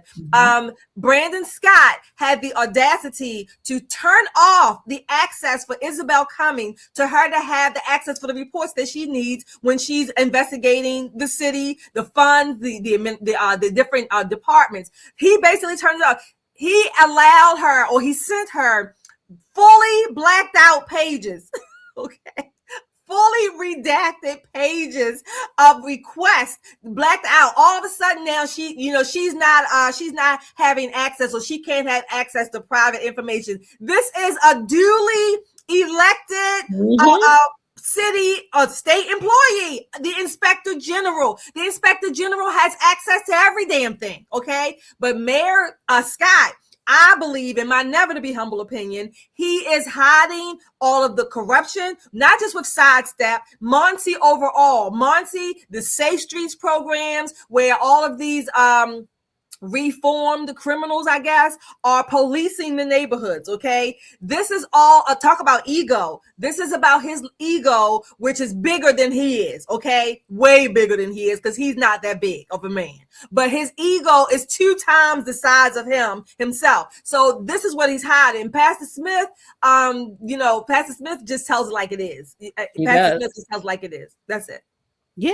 Yeah, Nicole, I mean, breaking news just came out today showing that the DC police department were fudging the numbers in as far as the crime data. And and many people have been saying all over the country that we believe most of these urban areas where they've been touting crime is down, something in the buttermilk isn't clean. All right. Because it doesn't feel like crime is down if you live in these areas. Not at all. What are your thoughts on this particular case? Well, listen, they're all cooking the books. They've not done anything differently, but they've got this huge change. So what we saw in DC was they've discovered that they were delaying reporting crimes. They changed the type of crime. They reclassified the crime so that, a sexual assault was now moved to a misdemeanor, lewd and lascivious. So they played games like Democrats often do, word games with our crime data to make things that were gravely serious, crimes that were gravely serious, seem not so bad. When they do that, it's just not cooking the books so they could keep their jobs. It puts American lives in danger, because you'll say, well, listen, I looked up the crime statistics and DC's doing great. There's no reason for me not to go to DC. Then you get there and there's homeless people taking a bath in a fountain as soon as you get out there. If you can get out there from the homeless people begging you, trying to rob you when you're in the bathroom, if you can find a bathroom that's worth using, and then you get out and there are all kind of people milling about, some of them armed, some of them not. I mean, it was just out of control. So you're looking at the crime statistics and you're looking at your lying eyes and you're going, who do I believe? My actual experience or what this data is telling me? That became such a rally cry across DC that people were like, we're going to have to take a harder look at this. Unlike the roadblocks that have been thrown up in Baltimore, we don't have those roadblocks in DC. DC is federally funded, right? The good taxpayers of the great nation pay for a large majority of what happens in DC. So they're answerable to Congress. It's a very different thing when you're answerable to a mayor who's answerable to his homeboy, the governor. Right. So let's do that. It's going to be very difficult for them to explain away giving redacted documents to the Office of the Inspector General. That's just not done. That's just not done. It doesn't even matter if you're Black, and it doesn't matter that your homeboy is the governor. There are some things that just simply are not done. And I'm surprised it's taken this long. Yeah, I am too. To get there. Oh, it's the cover up runs deep, folks. Yeah, it does. For you all who are not here in Baltimore City, the cover up runs deep. And guess what? There were already documented problems that the OIG found. Okay. And this is what prompted the mayor's office to stop her from being able to see the records. All right. There were fraudulent invoices. So at least 2 CBOs submitted altered or unsupported invoices that billed the city thousands more than the actual cost. Okay, so we're talking about filings that were criminal investigation. This was a criminal investigation. So we're talking about issues with invoices and money they're receiving that they didn't show services for. Excellent. Then there was a data breach. Okay, Muncie employee emailed a spreadsheet of 701 names, mostly juveniles, including dates of birth and charges, to a personal Gmail account that appeared to belong to her relative. All right. This violated state protections on juvenile records. The other thing was weak case management and data. Okay. So poor tracking and follow-up within this Muncie system. An outside evaluator hired by Muncie itself was denied access to the youth and families they served. Okay, so it was described as a critical data deficit. And then here's the big thing. This is what we're talking about when we're saying they're cooking the crime books. Muncie, which again, this agency within the government's office, claimed low short-term reoffending. So there's recidivism questions. Correspondence with the Department of Juvenile Services showed higher numbers over a longer window, over 40% in one data pool of the small cohort of 51 participants. So outcome data was incomplete, making claims of success inconclusive. This is not good. Again, note when Isabel Cumming started investigating Muncie and the sidestep program, this is when Brandon Scott really became, I guess, more authoritarian. Now, he didn't like the fact that she was there anyway, because she had already investigated the DPW department, the death of the DPW worker, some other cases, other tips that she's gotten from city employees, tips on the hotline, the anonymous tips. So she has to investigate these. There were also some investigations she had done before with credit card use or misuse, things like that over the time. But when she went to this flagship program, see, Muncie to Brandon Scott is as big as the NIAID was to Fauci. Okay, this is their signature. This is their baby. This is their program. Brandon Scott might as well say, I am Muncie, just like Fauci said, I am science. So this is how big it is. But when she started digging in, investigating Muncie and these programs, that could not happen. That was not, because if she knocks down this program, she might as well just knock down Brandon Scott, because that's how intimately and vainly tied he is to this particular office, if you will. Yeah, folks, we will continue to keep you abreast of what's going on, but this is major, folks. As you all know, this is Baltimore City. Mayor Brandon Scott is one of the big friends. I won't say friends, but they're all on the same team. Him, the governor, Wes Moore, both of them have, they're looking to go to higher office in the nation. All right. We already know that Wes Moore is all over the country. Looks like he may possibly run for president. And again, this is another Democrat city that is being run corruptly. Not so much, not even just corruptly, but ill-managed. And we're seeing these types of areas, these Democrats ill-manage these areas all over the country, and they want to be in higher office. So folks, if you think this is just going to affect the cities or areas in the left where, I'm in Texas, I'm fine. I'm in Florida, I'm fine. You better think again, because if we don't get off our butts and vote in these midterm elections, these people they want a higher office. Okay. And if we haven't seen anything, we know that If they get in higher office, they're going to affect us all. So folks, Absolutely. do not count these people out. Low voter turnout elects Democratic socialists. That's what that is. Indeed. When people stay home, you get bottom of the barrel candidates who have effective teams. You know, it's not that they're the best candidate. It's just that their teams are really good at getting their particular voters to the polls regardless. So it's very important. It is so important that the RNC is having a mini convention in September. You know, it's going to be in Dallas, and this is definitely rally the troops. Let's go, let's go, let's go. You know, people have complained about the pricing, and you know, it's kind of pricey. I think it's like $20K if you're not affiliated with some organization or another. I'll be out of the country. But if you're wanting to go, reach out to a grassroots organization and see if some of their executives don't want to go or can't go because it's, you know, during the middle of the week. It's going to be important to rally the base. So this is one big meetup where everybody's going to get their marching orders, their talking points, and they're going to fan out across the country and energize our base to vote, because midterm election numbers are always very low. We cannot afford it this time to be low voter turnout. So you're going to see a significant and profound push from all of the grassroots organizations to make sure that they're stimulating their voting base. And it should be something that's going to help us hold the Senate and help us hold the House.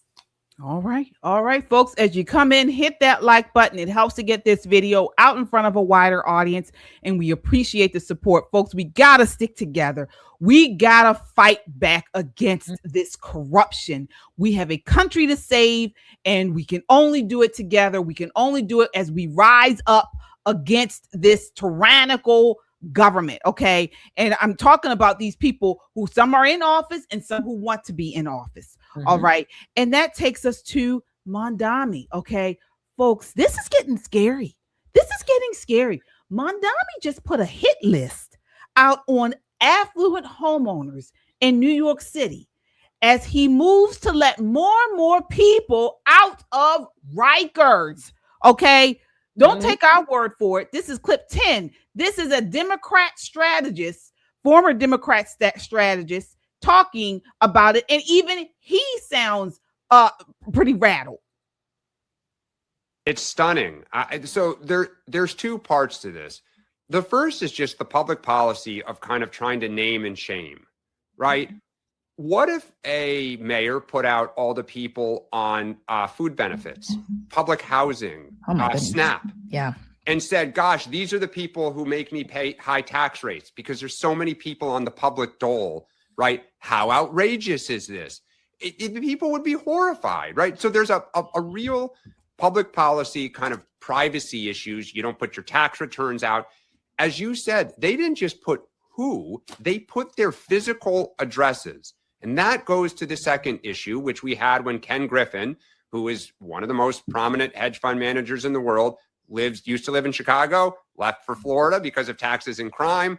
He has a residence in New York City, happens to be the most expensive residence bought to date in New York.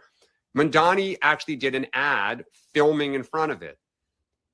I, have someone in my life who works in healthcare, right? When the United CEO was shot, it freaked this person out. It freaked their family out. It freaked their kids out.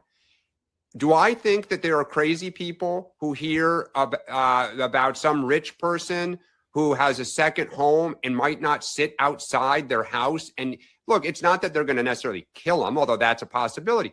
Throw ink at them, throw a pie at them, woo them, hiss them, harass them. Do I think that's a possibility? Absolutely. Absolutely a possibility. Absolutely. So folks, I mean, this is major news, okay? What he did, his administration published a searchable public database of property owners who could face the city's new pied à terre, some tax on because they have a second home in New York City, and they're going to be taxed, and it's been drawing widespread accusations of doxing. He put these people's address and names out to the public. Okay, he listed their properties. Okay, and their full names, and addresses. The list contained over 960,000 residents and owner entries. Officials had previously estimated only about 30,000 properties would actually face the tax, but he quadrupled it. I mean, it's at almost 100, almost a million. All right. And the city says the role includes, but is not limited to, properties that may be subject to a surcharge. And owners can contest their inclusion if the home is their primary residence. This is major, Shelley. What are your thoughts? Yeah, this is cultural Marxism, I guess you want to call it. He's certainly stirring up, literally getting people stirred up in New York for a revolution, taking people's homes, second home, whatever the case may be. This is on purpose. This was not unintentional. There was not a mistake to release that.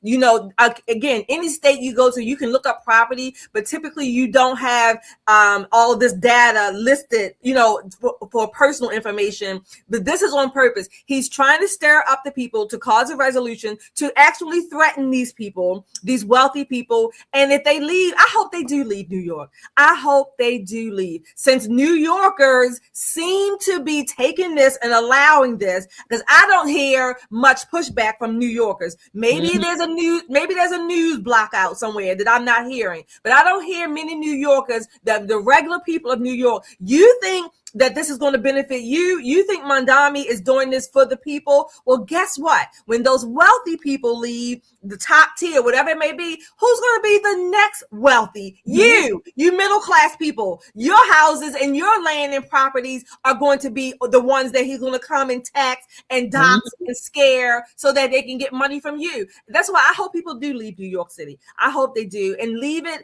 It'll become a shit hole, like President says, some third world countries, and then maybe, just maybe, after that, it will be cleaned up by the people who really take a liking and a care for New York City. I don't know what else to do. I don't know what else to suggest, but he's doing this on purpose. Yeah, I mean, Nicole, I mean, even people who had publicly supported him were on this list. I mean, we're talking about Cynthia Nixon. She's the actress from Sex and the City. Anna Wintour, the editor of Vogue magazine. I mean, the list goes on. These are his supporters he doxed, okay? You know, this makes me kind of, I don't know. Don't cry. Hey. Oh, Lord. It's over with. Why are you going to cry now? I really don't. That's what they get, but this is not right. It really isn't. Nicole, what are your thoughts? Listen, you know, Mondami's a lot of things, and effective is not one of them. But this is what he's doing. I'm sure his supporters, Cynthia Nixon, Anna Wintour, and all of that very elite fashion set, were given the heads up that they were going to be included on the list. However, what he wants is the money to move back to New York, not to have a second home, but, as he said, your primary residence. Now, why would he want the very wealthy set to move back to the city permanently? Taxes, because his plan is to tax the rich. So if he can't get the rich to come back, what's he going to do? He's going to take over their property, and the middle class are now going to have to foot the bill for all the thrills of the quote unquote lower classes. So this is not him saying, you know, we're going to dox you, we're going to, you know, shame you because you have a second home. No. What he's saying is your second home needs to be your primary residence. Your house in Florida, your house in Los Angeles, that needs to be your secondary residence. Oh. We need your tax money. We need your tax base, because when his tax base picked up and moved somewhere else, they didn't sell their New York properties. They just said, oh, that'll just be our second home. And it, you know, if taxes go up a couple percentage points, we're not going to cry about it. What he's saying is, no, ma'am, we want that money, and we're going to tax you like we mean it, because how dare you be rich? How dare you, when there are people who are out here being poor? How dare you work hard and achieve? How dare you? What are you thinking, you little rebel? You know damn well you're supposed to be poor and waiting online for your potato just like everybody else. How dare you? Well, the rich people said, I don't have to stay here for this. We'll move somewhere else. Let's pick it up and go somewhere beautiful. We'll keep the home. We'll visit New York when Fashion Week. You know, everybody will come in for Fashion Week. Well, Mondami says that's not enough, because I'm not getting enough tax money on just the ownership of your home. This needs to be your primary residence so I can tax every dime that you make. This is what he's doing. He's pushing those screws in to get them, whether it's by hook or crook, shame or named, makes him no difference. He doesn't care if he doxes these people. He doesn't care if there are protesters out in front of his house. And I would venture a guess that maybe one of his so-called, leaders in his administration may organize or a couple or two protests out in front of these very wealthy people's homes. Because taxing the rich is what's important to them. They don't understand that rich people can sell their houses and leave permanently. I hope they do. And then what? Then the middle class, like Shelley said, becomes the new rich. And it's no longer if you have $10 million. Now it becomes if you have $1 million. In New York, if you own a home, you're close to being a millionaire just on that little piece of property that you have. He's coming for you next. Yeah, he's coming for us all. Because, folks, these people, now he can't run for president because he wasn't born here. But his goons, his other DSA goons can. And this is, folks, do not sit in your beautiful homes in Florida and Texas and Oklahoma and wherever, thinking this is not thinking this is not going to touch you. They are coming, and it's happening fast. All right. Absolutely. And he's been defending the release. He has defended the release as required public inspection of assessment data under state law and a transparency tool, he's calling it, so owners can check their status and file for exemption. He is just beginning, folks, and we are sounding the alarm. We have been for the last couple of years about this Marxist communist movement in the country. It is no longer on the fringe. It's coming to your front door. Absolutely. It's been elected, and let me tell you, I cannot say enough. I told you so. I told you so. Elections have consequences. Major consequences. When now people are saying that he didn't actually win the election, because people who are saying, oh, I never voted for him, but my ballot mysteriously went to his column. Again, we have got to get the way that America votes fixed. Yeah. The Save America Act does a lot to right that ship. Senator Thune, I don't want to say how disappointed I am that he can't manage this. I don't have the words to say how heartbroken I am that he can't seemingly, whip enough votes to get this thing done. It is just heartbreaking to see that what America across the board, not just conservatives, but Americans across the board are demanding of our legislators. They are so unwilling to do, unwilling to stand up, unwilling to stand on what's right. And, they're figuring, listen, I'm an incumbent. I'm not up for re-election this cycle. It doesn't really matter. Americans have a short memory. Can I tell you, elephants never forget. Never forget. Mm-hmm. Well, yeah. Folks, sound off in the chat. Let us know what you think. Do you think people are waking up? Do you think people are going to vote against these Democrats, socialist candidates? Or I call them just socialists. That's what they really are. Mm-hmm. I really hope so. I pray that's the case. Sound off. Let us know where you are, and do you have these Democratic socialists popping up in your state? I'd love to know that. We have some supers here, Shelley.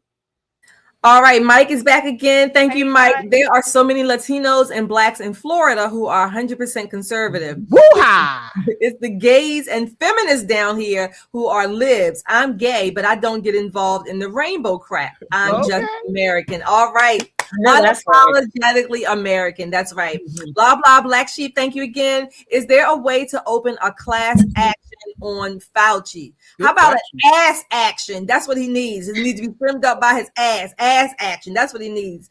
Mike again. Thank you. Dems equal divisionary races. All identity politics creates an entirely new public memory for the young generations. Yes. They believe it's real. Delusion is firm, fixed, false belief. Socialism fails. Absolutely. Agreed. Thank you, Mike.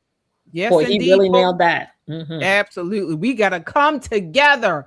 And what better way to do it than to show our pride with our merch, folks, and it's a great way to support the channel. What's up, everybody? This is Poppin' Politics. Get your merch. Are you a Poppin' Politics fan? Are you unapologetically American? Or not black, not white American? We got it all for you right here. Get your merch. Get the classic shirt.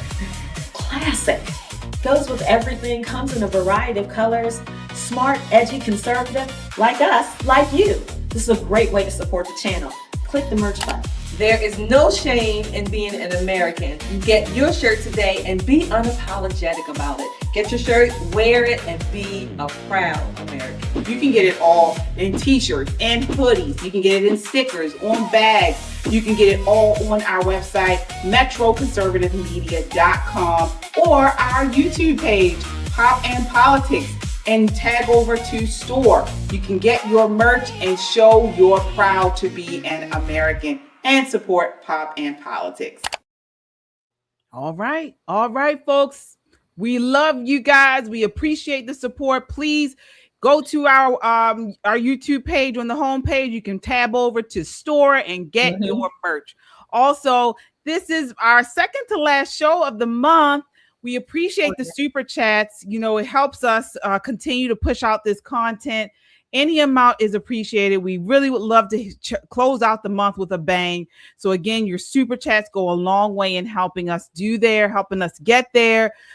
Folks, we do this as a labor of love. But it does, cost us money to continue to, be online. We were victims of the COVID with the scamdemic lockdowns previously. We were out here early on talking about the lies that were pushed by this jab and the lockdowns. We were talking about it, and we got deplatformed initially and had to start over again. And here we are. We were back and better than ever. But again, your super chats go a long way in keeping us online, and we certainly appreciate the support. All right. So we still got some more for you guys. These socialists have not finished. All right. They have not finished. They're just beginning, as we mentioned. And now, folks, the Democrats are panicking because the socialists are taking over the party. All right. And so much so, the Democrats are upset because now legal immigrants are upset. Okay, they are getting tired of these socialists, particularly in New York City, and they're suing Mondami and the New York City government over Mondami's plan for these government-run grocery stores. Okay, take a look. This is clip 9. Run Mamdani revealing that his city-owned grocery stores will offer select items at a discount. We're talking about a 30% discount across essential goods that will be the same at every single one of those 5 city-run grocery stores. And what we are also talking about is city-run grocery stores which will not be selling cigarettes or alcohol or lottery tickets or hot foods. But critics point out that the $70 million plan could buy more than 1 million Costco memberships for New Yorkers. Fox Business host Cheryl Casoni here with the latest. All right. So an immigrant-led business group is preparing to sue the hijab. No, not the hijab. What else does he wear? Whatever. Off of his curry-smelling behind. All right. Zoran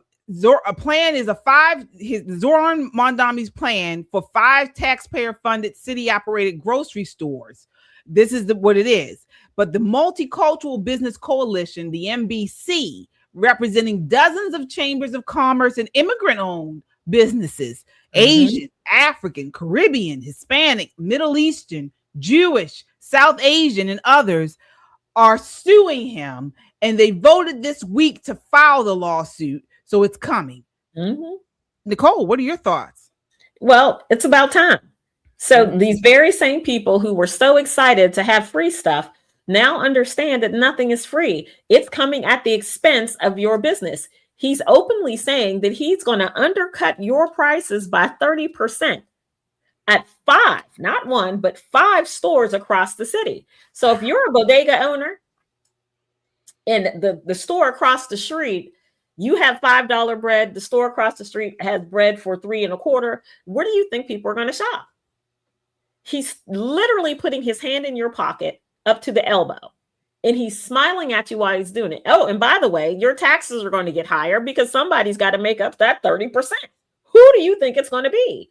Again, when we see these people who have this meteoric rise in politics and they're shiny and you know, smiley and they're everything to everybody. Well, when the bright light of day shines on them, you get to see them for who they really are. This man's an absolute jackass. Make no mistake. Every plan that he has is hinged on taxing people more, not just the wealthy, everybody. Everybody's got to pay more so some people can save 30%. Even the people who are saving the 30% are going to pay more. Do you see how that doesn't make any sense? Do you see that? And of course, it's not going to sell cigarettes. It's not going to sell alcohol. It's not going to sell any of those things that the state makes a bunch of money on. Yeah, right? Because there are state stickers on cigarettes, state stickers on alcohol, right? The state gets a big monetary boom from that. Syntax, if you want to call it that. But bread, right? Paper towels, personal hygiene products, things that you can find at your local corner store ran by probably a second generation migrant, ran by somebody who's had this store in their family 10, 15, 20 years. You're officially undercut by the very government that you elected. How does it feel? You should get used to it because he's going to be bending you over like that. He just started. He's not even a year in. He's got a long time to continue to bend you over, and it's going to be brutal.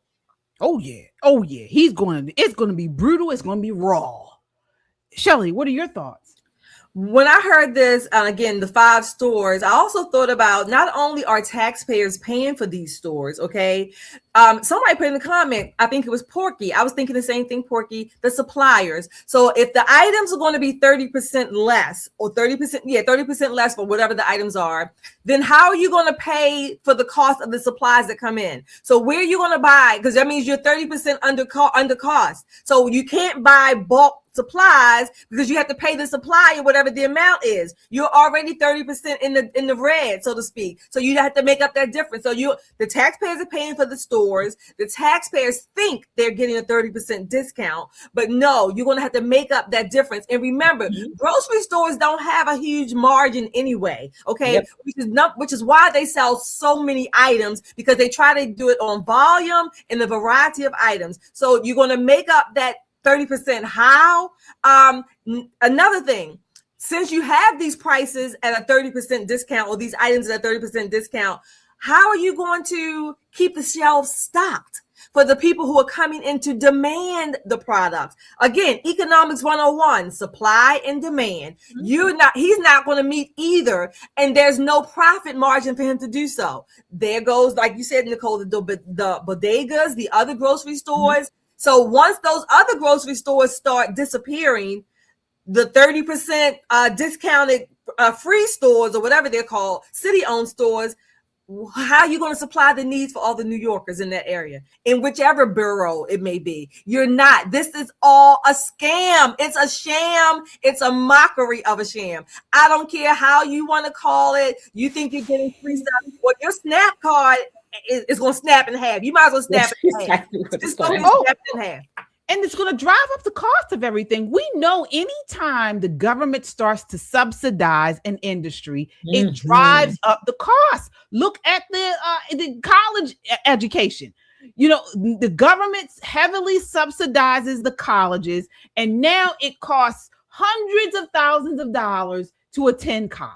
Okay, it's totally overpriced, and it's due to the government putting their foot on the gas. All right, healthcare. Let's look at healthcare. Yes, my goodness. Good luck finding something under $900 a month. Everything. One of the thing that's a little bit sinister about this particular thing is that I think some people, or maybe many people, I don't think they see it as the government subsidizing, because all he's saying is it's going to be the city owned. The city's going to own it, right? So that's like the phrase and the framework. So it's not saying that the government is paying for anything, because if the government says it's paying for it, that's automatically saying it's taxpayers. But this is kind of like couching it to make it seem a little more palatable, as if the city is doing the owning and the business. And remember, not only that, these stores have to be operated by people, okay?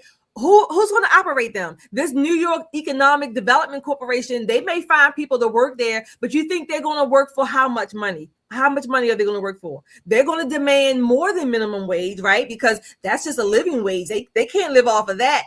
Where do you think they're going to get the money from, or their paychecks? Not only will they get paychecks, they're going to have to get benefits, which is coming from the city coffers. Okay, all of those other factors. Keep in mind. Just keep it in mind. This is a sham, a scam. It's a travesty. It's a waste. It's fraud, waste, and abuse with the under the couch of that. Oh, the city is doing this for the New Yorkers. Yeah. Absolutely, folks. I hope you are smart enough to smell what this man is cooking.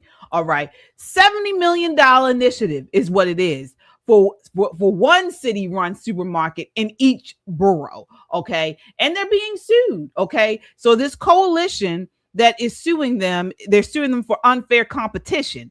Again, it's a private immigrant-owned stores pay rent, taxes, and market costs. The city stores don't. So selling core items 30% cheaper with taxpayer subsidies would undercut them and drive customers away. Okay. And so this United Bodegas of America president, James Rodriguez, put it bluntly: items priced 30% lower means nobody will go to our stores. So they're pushing the little man, the small business owner, out of the way. And this is his goal anyway. Correct? Absolutely. He doesn't want people to have freedom.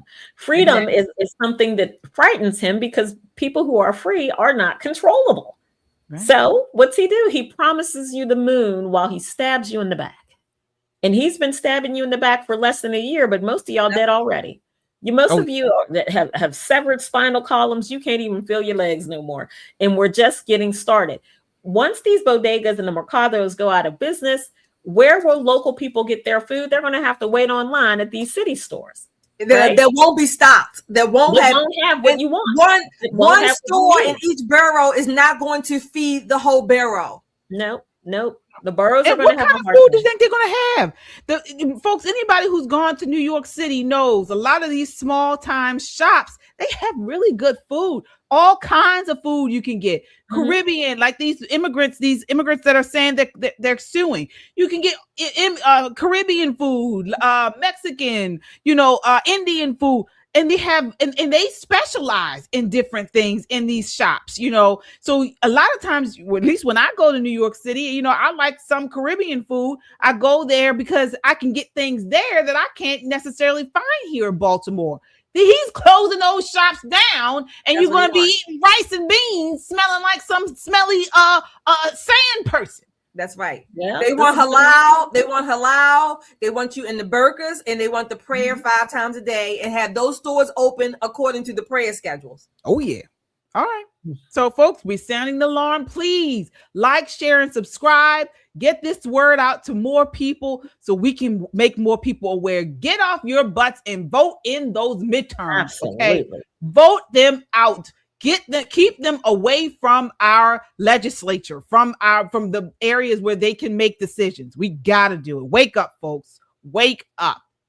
All right. We have some super chatters here, Shelly. Let me see here. All right. We have Bernie again. Thank you, Bernie. Through channels like yours, people will wake up. Keep up the great work, ladies. Thank you, Bernie. Thank you so much for your long time support. Thank you. Yes, indeed. Anybody else out there? Let me see. We have another one coming in. But in the meantime, go ahead and hit that like, share, and subscribe. Hit the notification bell so you can know when we go live. This is Poppin' Politics. We appreciate your support. We cannot do this without your support. Your super chats, your comments, all of your engagement. It goes a long way to get us to produce these shows for you, to talk with you, and to engage with you back and forth. So we so appreciate your support.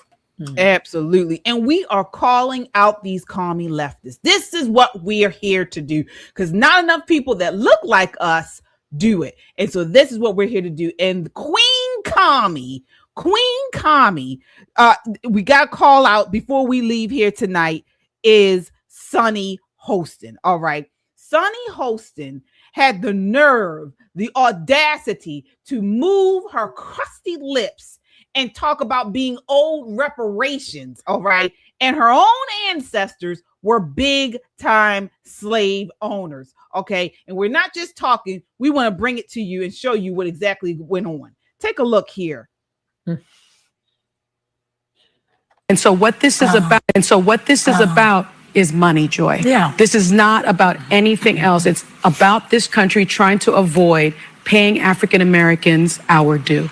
Well, and also, and so what this is about. So she's talking about, she feels like she should be part of reparations along with other African Americans, but it doesn't stop there, folks. We got to bring you the receipts. Wow. Here she is. I'm a little bit in shock. I just always thought of myself as Puerto Rican, half Puerto Rican. I didn't think I was, my family was originally from Spain and slaveholders. Oh, yes, they were. Yeah. So how are you feeling, my friend? I think it's actually pretty interesting that my husband and I have shared roots. Yeah. So I do appreciate that. And I think it's great for our children. Mm-hmm. To know this information. I guess it's a fact of life. Of course it is, you this idiot. Is how some people made their living. Wow. Yeah, it is. It's not that surprising that you have slave owners. I mean, you look like you could pass for white anyway. All right. But yes, this is Sunny Candyland hosting. Where is my beautiful sister? She did own slaves. All right. She has a whole in her family tree, which she found out, was exposed that she has, was likely born in, her paternal third great grandfather was likely born enslaved in Georgia, while her maternal ancestry included a merchant likely involved in the slave trade and another ancestor who owned at least one a slave. All right. And we saw that this was affirmed on her ancestry. Okay, so this is what I want to talk about. She continues to push this idea of reparation when in her own family tree exposes the central flaw in this race-based reparations. In modern America, who exactly owes whom? Shelley? Well, before I respond to that, I do want to make a note. I hope you all caught this.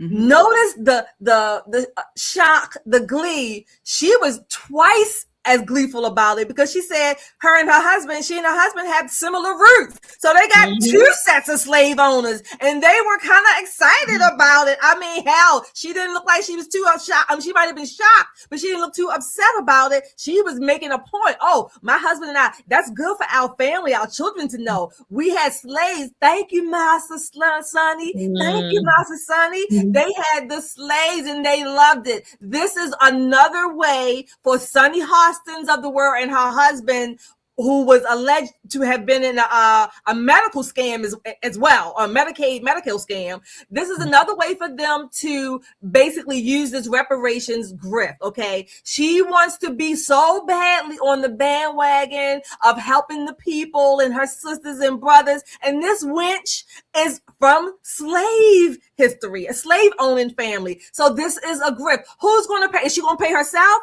Is her husband's family going to pay her? Or is she going to pay her husband's family? Which way is it? No, she's thinking that she's supposedly on behalf of the rest of us who didn't have the fair skin, okay? We couldn't be the house niggas, and we certainly weren't the slave owners. She thinks she's working on our behalf to get us reparations. No, Sonny, this is the grift. You're lying, and I think you're gleeful about it. I think she's gleeful about being able, her family history of owning other people, the people that she sees as low, like those cops that she stood down a few weeks ago with her son. The lowly people. This lowly people theme has been going all through the show tonight. These are the kind of people, these elitists who think that they are above and beyond the rest of us. They're not. Don't let them beat you down with that. They're not. Just remember, Sonny, you and your husband were slaveholders, or at least your families were, and you're happy about it. Don't buy into this grift that they're working on our behalf, because you'll never see a dime of the reparations money. Oh yeah, but I mean, Nicole, let's be real. I mean, yes, slavery was a horrible institution, a horrible, thing that went on, is still going on to this day in other parts of the country. But I mean, if it wasn't for slavery, we'd all be like this.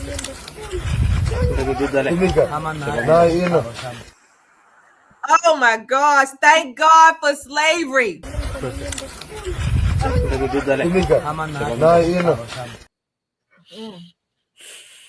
I mean, really. I mean, when are we going to start talking about putting the truth out there, folks? This is what if we hadn't been for this slavery, we'd be over in some bush somewhere eating.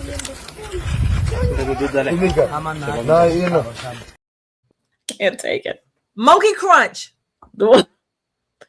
Monkey Crunch. Monkey Lord Crunch. have mercy. Monkey Crunch. You know what's so bad about the whole thing is, if reparations are going to be paid, who should be the payor, right? Should it be the African nations where ancestors came from that were sold into slavery? Would it be the people who brought you here, the people who held you here? There's so many working parts to that. But for Sunny and her family, what I saw when she got that pronouncement about her family was not shock and disappointment. She had a pretty elitist face going, well, of course we held slaves. That was the order of the day. Of course. It's really sickening. America has come a very long way. Slavery was a horrible institution. It was absolutely mind-boggling. The amount of pain and anguish that happened during that period of American history. But let's focus on how far we've come since then, right? Let's focus on how no one is crunching on monkeys.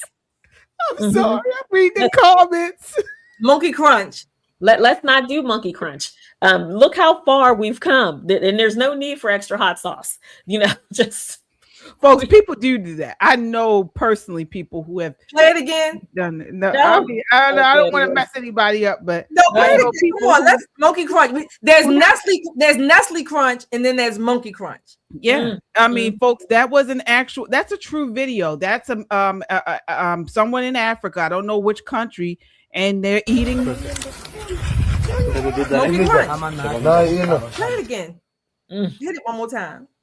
I mean, it's just terrible. I'm not going to hit it with, but it's terrible. Right. One more time. But this is what we're talking about. This is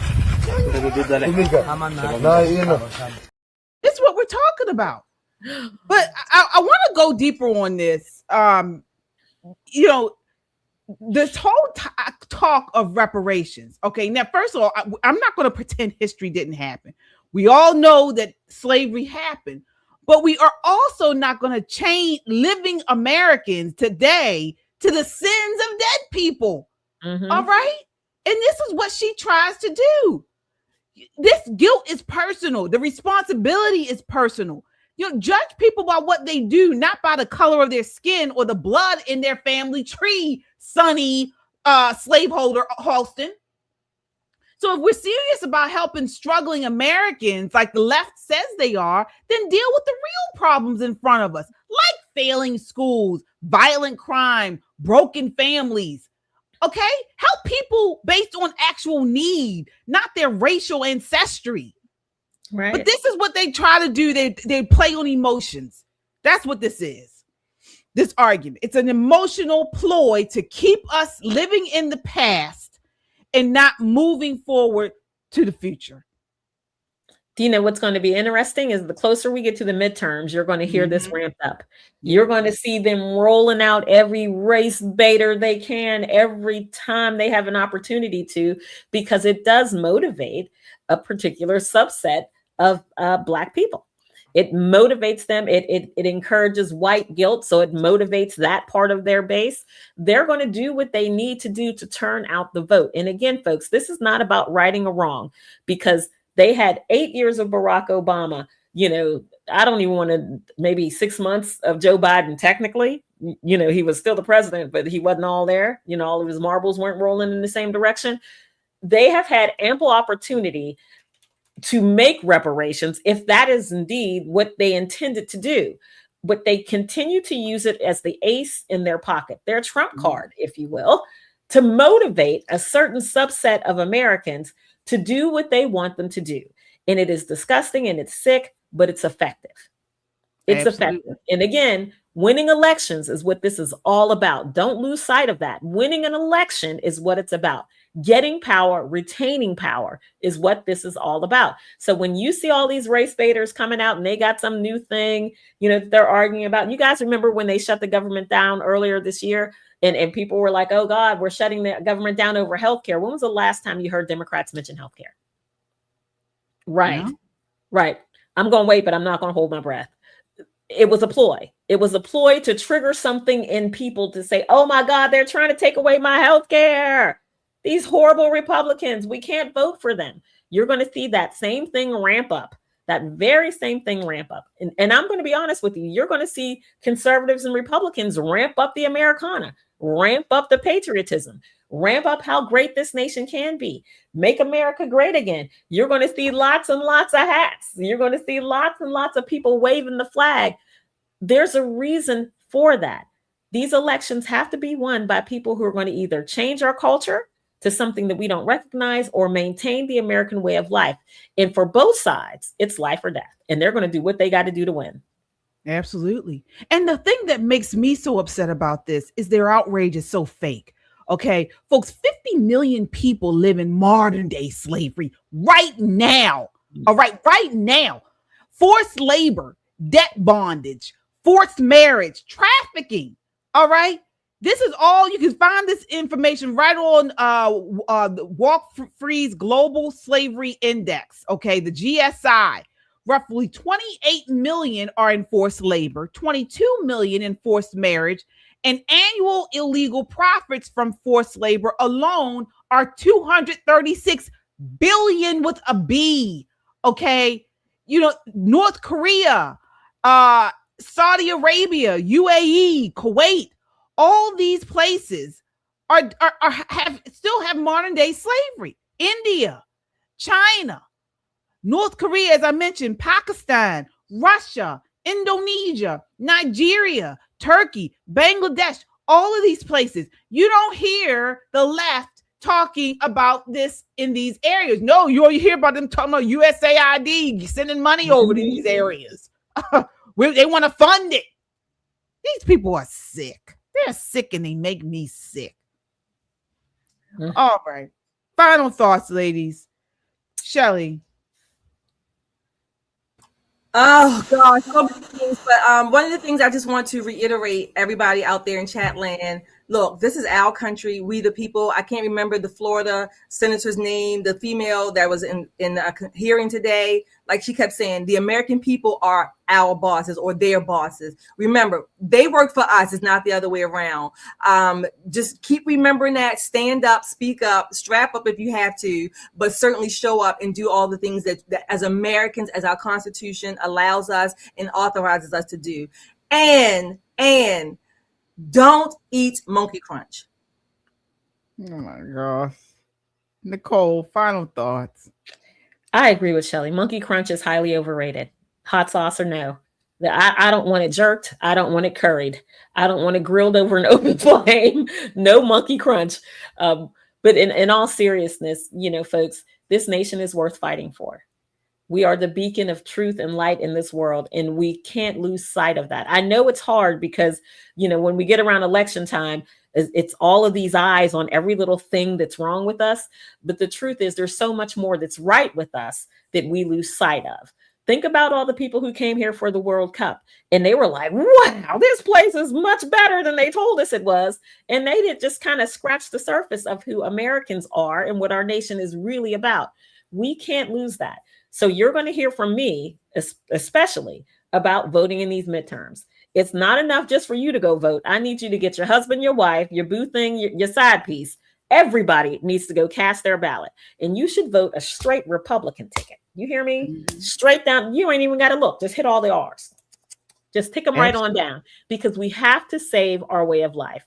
If we do not, we will be not handing our children the great America that we know. We'll be handing them a fight against socialism, communism, Marxism. things that they're not emotionally or educationally prepared to fight. They're not like us. They didn't drink water from the hose. They didn't do that. These are bottled water babies. They're not with the smoke. So it's on us to make sure that we preserve this union so it can become more perfect. We're not a perfect nation. We've made mistakes. We've recovered from those mistakes. We've grown a lot, but there's still so much more to come. So please do not give up on us. Do not eat monkey crunch, even if it's well seasoned, like, our people like to do. Yeah, folks, I just say, after tonight's show, if anything doesn't motivate you to vote, remember what we all went through during this scamdemic, okay? Remember, the babies being muzzled with the mask as they cried, wanting to take them off, all right? Remember funerals, people who died, and we couldn't say bye. We didn't get the chance to, say goodbye to our loved ones because they made us do online funerals or not allowed to even have people around us to comfort us as we grieved, okay? Remember how people lost their jobs.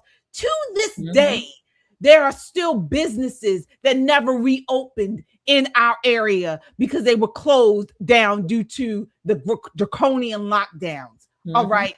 If that doesn't get you off your bum and out here to vote these Democrats, these commies out, I don't know what else will. We don't have a country to save if you all aren't energized and motivated after what we went through over this scamdemic. And as I mentioned, I'll never forget story after story of young people who unalive themselves because of the pressure, the mental pressure of being alone months upon years over this scamdemic. And it didn't have to happen. That's what's so infuriating. And I'll tell you what's more infuriating is that they got away with it. And he sits there, Dr. Fauci and Birx and all of them. They sit there, the Pfizer executives who knew that this would not stop the spread. They knew that the vaccine would not stop it because that came out too. And they got rich off of it. And and now they're sitting there trying to do it again with these socialists. It's coming. They're going to try to do this again. We got a country to save. It's not just a saying anymore. This is real. And we got to stick together. We need every red-blooded patriot to come up and vote these commies out or don't let the new ones come in. That's all, folks. That's it. So we do have 3 super chats before we go. Oh, okay. Let's see here. Saved by Grace, thank you for your $2. Thank you for joining us tonight. We also have Lord Biscuit, thank you for your $5. I was born in 1955 as a white child in a sharecropper family in South Carolina. I just worked in the fields after 5th grade. I was a white slave. Okay, good point. Lots of them. Right, yep, good point. And we also have by you, Bell. Okay, thank you for your $5. Who are the peers of this country to claim reparations? Exactly. All right, thank you for super chat. Thank you. Thank you all so much. All right, we'll see you on Friday. We'll be back Friday at 9 p.m. same time. You can also catch me tomorrow on at KJ Christian Conservative. Me and Michelle will be on giving you a biblical perspective of the news and pop culture. All right, folks. Thank you guys so much for watching with us. Until next time, count your blessings and live a life of purpose. Good night. Good night.